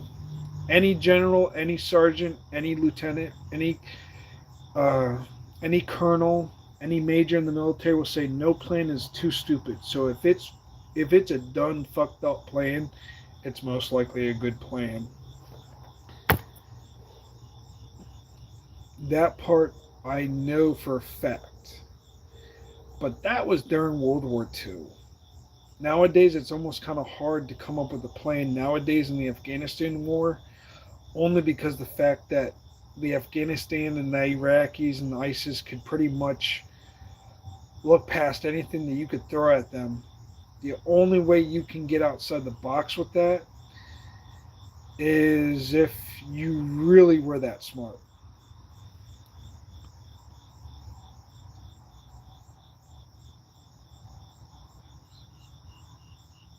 Yeah, tracers were like crazy, dude. It's almost like you can see the bullet, but you can't see the bullet. You can only see the red flare part of it going by. And half the time it was either red or it was a light green. with white mixed in there. And when you saw that, you were either hit or you're missing a body part. And at that point, your best bet is to try to crawl to the nearest crevice just to even stay alive. See how when tracers started going around, yeah, you kept your head low but your ass lower. Not gonna lie.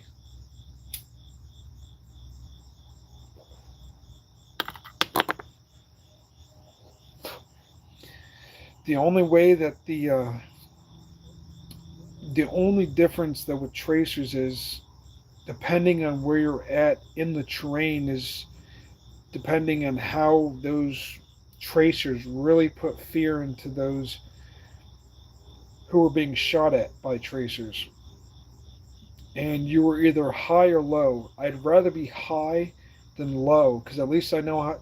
Because at least at that point, you had a lot of rocks, you had a lot of boulders, and when you try to keep the enemy's heads down, especially when they're using tracers, your a lot of your machine gunners did most of the grunt work, while your guys with the M16s and M4s went for the headshots. Now, unfortunately, apparently in Afghanistan, now this could be just a myth, Robert, but from my understanding is that they actually outlawed headshots for some reason. I don't know why. I don't even know if it's a myth. I don't even know if it's real. But for some reason, somebody told me that it's cruel and under the Geneva or whatever it was, you can't do headshots. I don't know if that was based on a fact or not. Someone told me.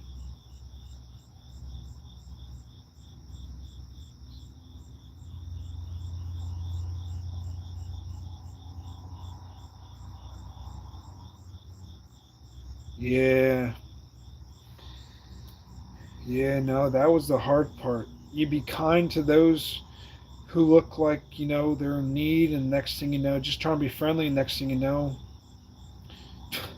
your position's given away. That was probably very, very hard to understand for the ones who were over there, especially for you, Robert. I couldn't even imagine.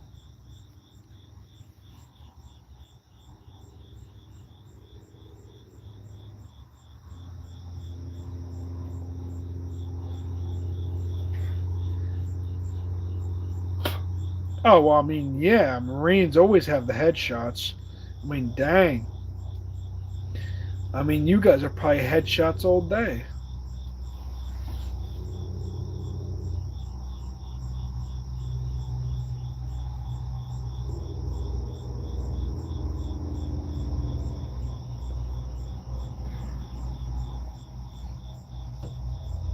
Well, just make sure I duck my head low and my ass lower.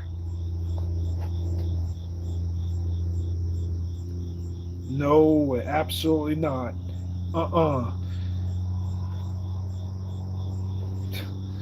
I can't think of anybody who would think war is a glorious thing. It's really not. I mean, to me, it's not even a job. It's more of an honor to be there with brothers who you're serving with. I can see where most people say it's job, and that's just my personal opinion. But to me, it wasn't even just a job. It was it would be just an honor just to even be with the brothers that you'd be serving with and protecting and watching each other's back.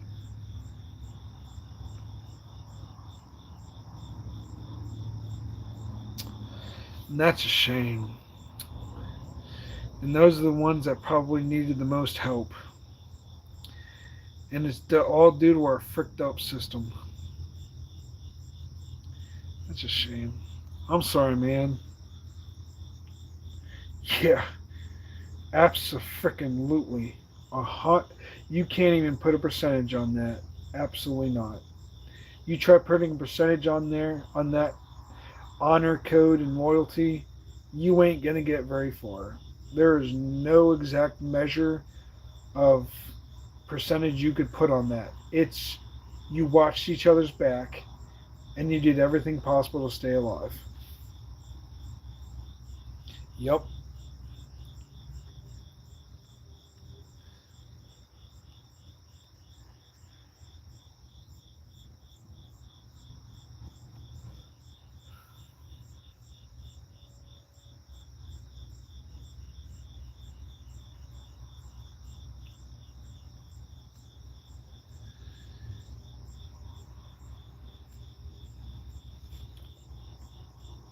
Yeah. I'm just so used to saying that word honestly.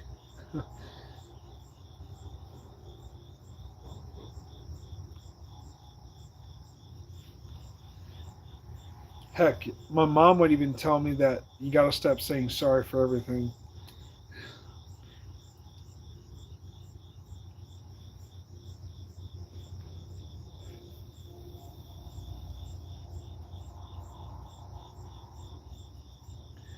I do. Actually, in fact, I'm still waiting on my job to call me back because I work for Transnet. So I go based on a school year for kids who are on the spectrum. For kids who barely speak, don't really have much social skills, but only through action. And we're a company that takes kids and like I only take we only I'm an aide.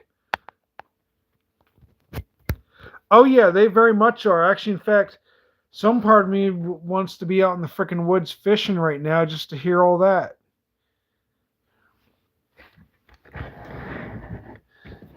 Oh yeah, crickets are very calming until they start mating, and then that's when you just want to nuke the bastards.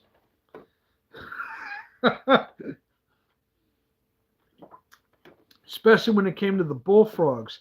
My goodness, their mating is so freaking fricked up. It's like that. That's all you hear.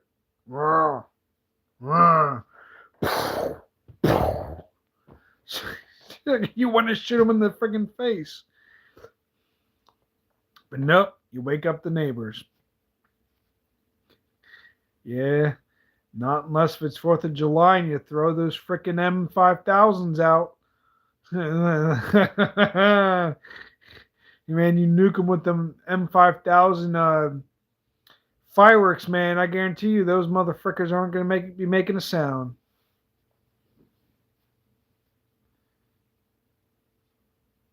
Yeah. Yep. No, you're right, Robert. Absolutely. You just never know what someone else is going to be going through. Someone else's life might be a lot harder than yours, but just as equal to the task when, with problems, just maybe in a different scenario.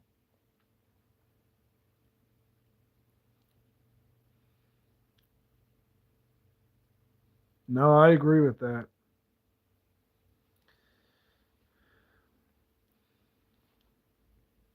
The older I get, the more I feel like, you know what? I mean, yeah, I have problems with my mom, but then again, any mother and son are gonna have problems. Dude, dude, there are times when I've prayed to God to just God, just for once, I'd like to just humble myself before my mom. Just because she's aggravated doesn't mean that, like she hates me. I gotta humble myself before God and my mom, and bear her burden just as much as she bears, my burdens. Yeah. See, and that's what they say about being in the military. You don't just carry it in the military, but they want you to carry it out in civilian life too. Dude, I can't tell you how many times I've actually cried at night and can't get no freaking sleep because of the way that I treated my mom. Literally. I done fricked up on that so many times, dude, that actually I resort to this.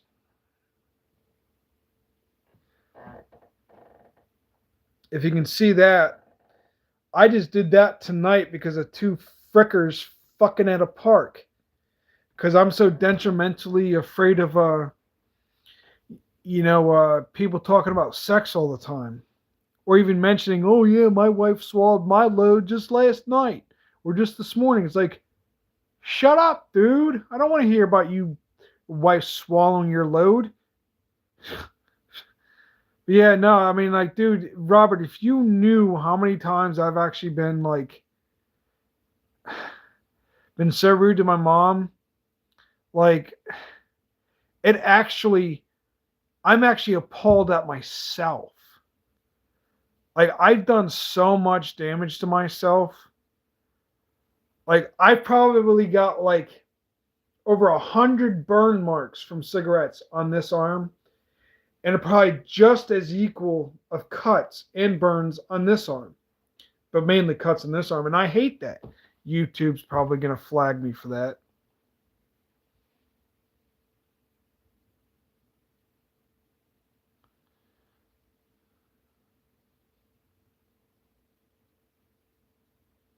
Yeah, no, absolutely, dude. I mean, I try to be as positive as I possibly can.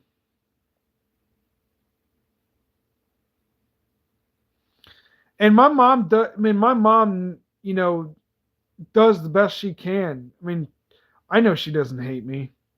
I know. Sometimes I think it's just more or less like a mom son. Tom Space. Um. So Tom. So I probably shouldn't say too much, but I've been known to do dumb things at like meticulous moments, like, and it's never like I never knew that I'd actually ever do cutting. Like, it's just an excuse. Yeah, it's probably best not to because YouTube will flag me for that. I mean, it's, I will say this though. I have two great people in my life right now. A friend of mine who has gotten me out of so many mental situations as a Christian, and so is my mom.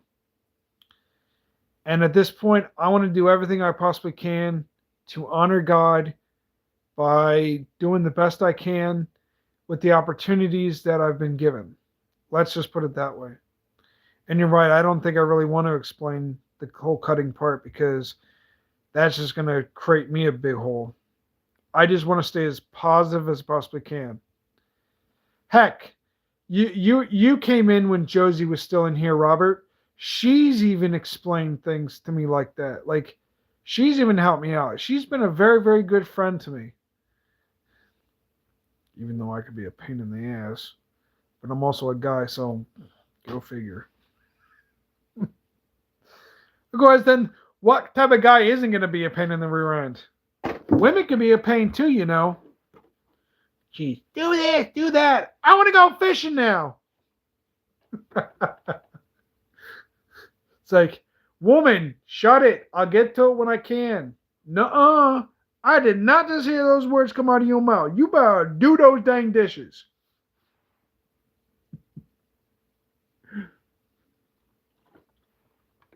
You better mow that lawn before you go fishing, and you better bring me along too. Yeah, with a pair of earmuffs in my ears too. And maybe earmuffs for the frickin' fishing. For the fish. Dang.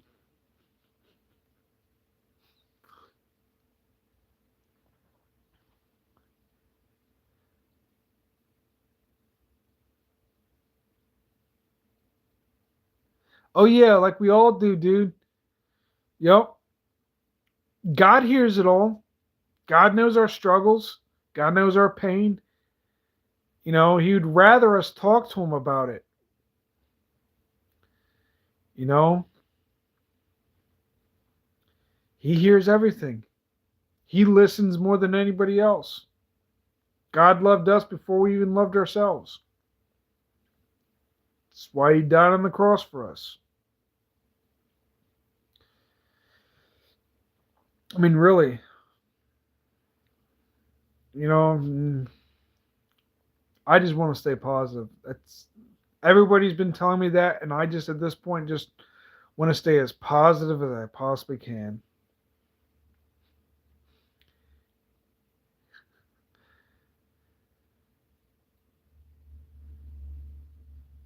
Yeah, we got to be more appreciative of what we do have than what we don't have.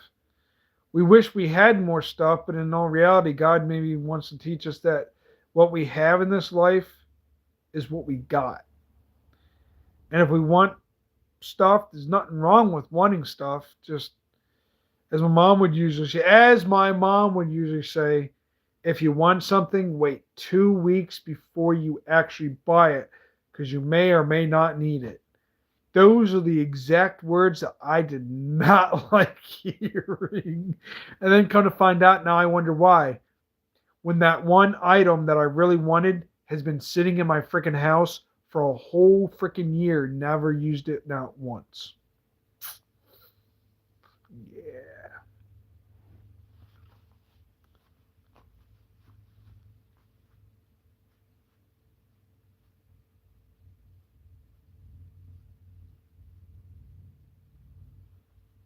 Oh,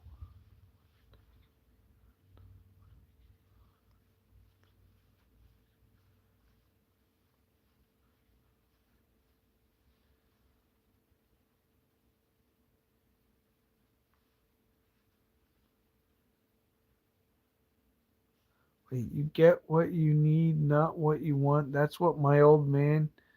Oh, you mean like your dad? And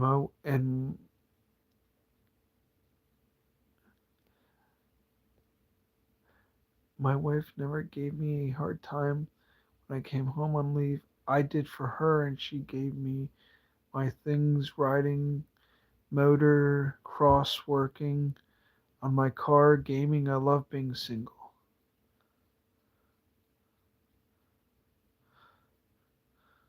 Yeah, I mean, maybe for me, not the whole wife part, but I do understand that though, that part though too.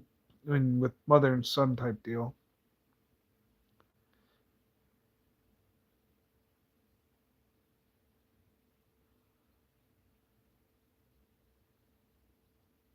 Yeah, unfortunately, yes. People do tend to make things harder.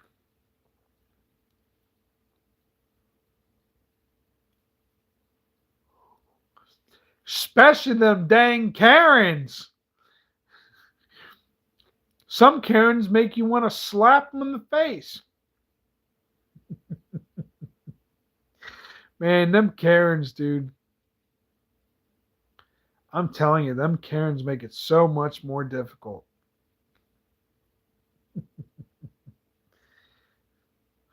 Oh my gosh. Dude, I've seen Karens, women Karens stealing some dude's packages off of from Amazon or their mail, say, "Oh my goodness, it got delivered to your house when it's supposed to be delivered." No, no, no, no. That's the man's mail. You put it back.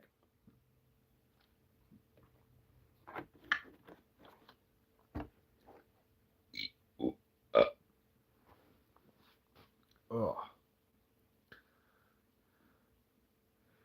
man, I've been live for 3 hours and 36 minutes. Dang.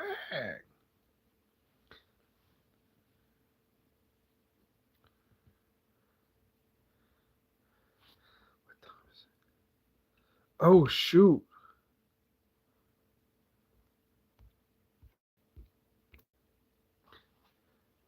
guys, it's already 5:01 for me. Well, guys, I hate to cut this short, but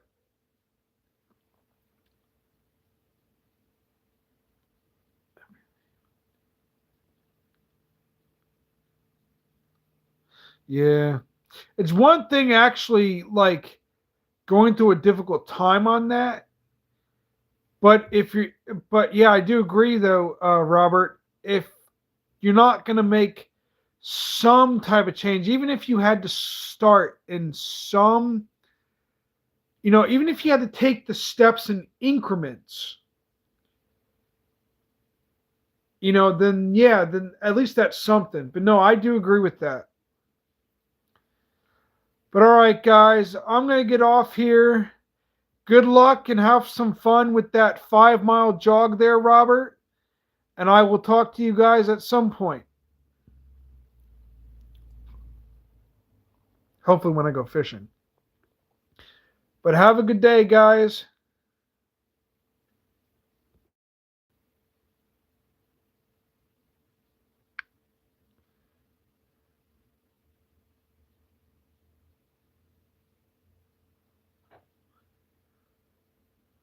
Yep, absolutely. Hopefully, when I'm fishing. Simplify. Ooh. I hope I said that correctly. It's ooh, right? Or hooah. Wait. Hooah. Wait. Oh my gosh, I'm getting way too freaking old. I'm just hurting my own brain here at this point.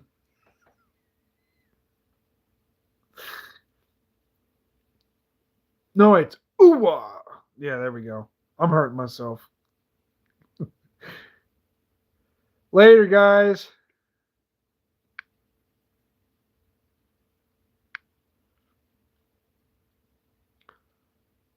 Why is my phone? What the frick? Is my phone literally not letting me go off live? Dave James. He comes in right at the moment I'm gonna be going to bed. Dave James, I'll catch you on the next live, bud. Sorry, I gotta get some sleep.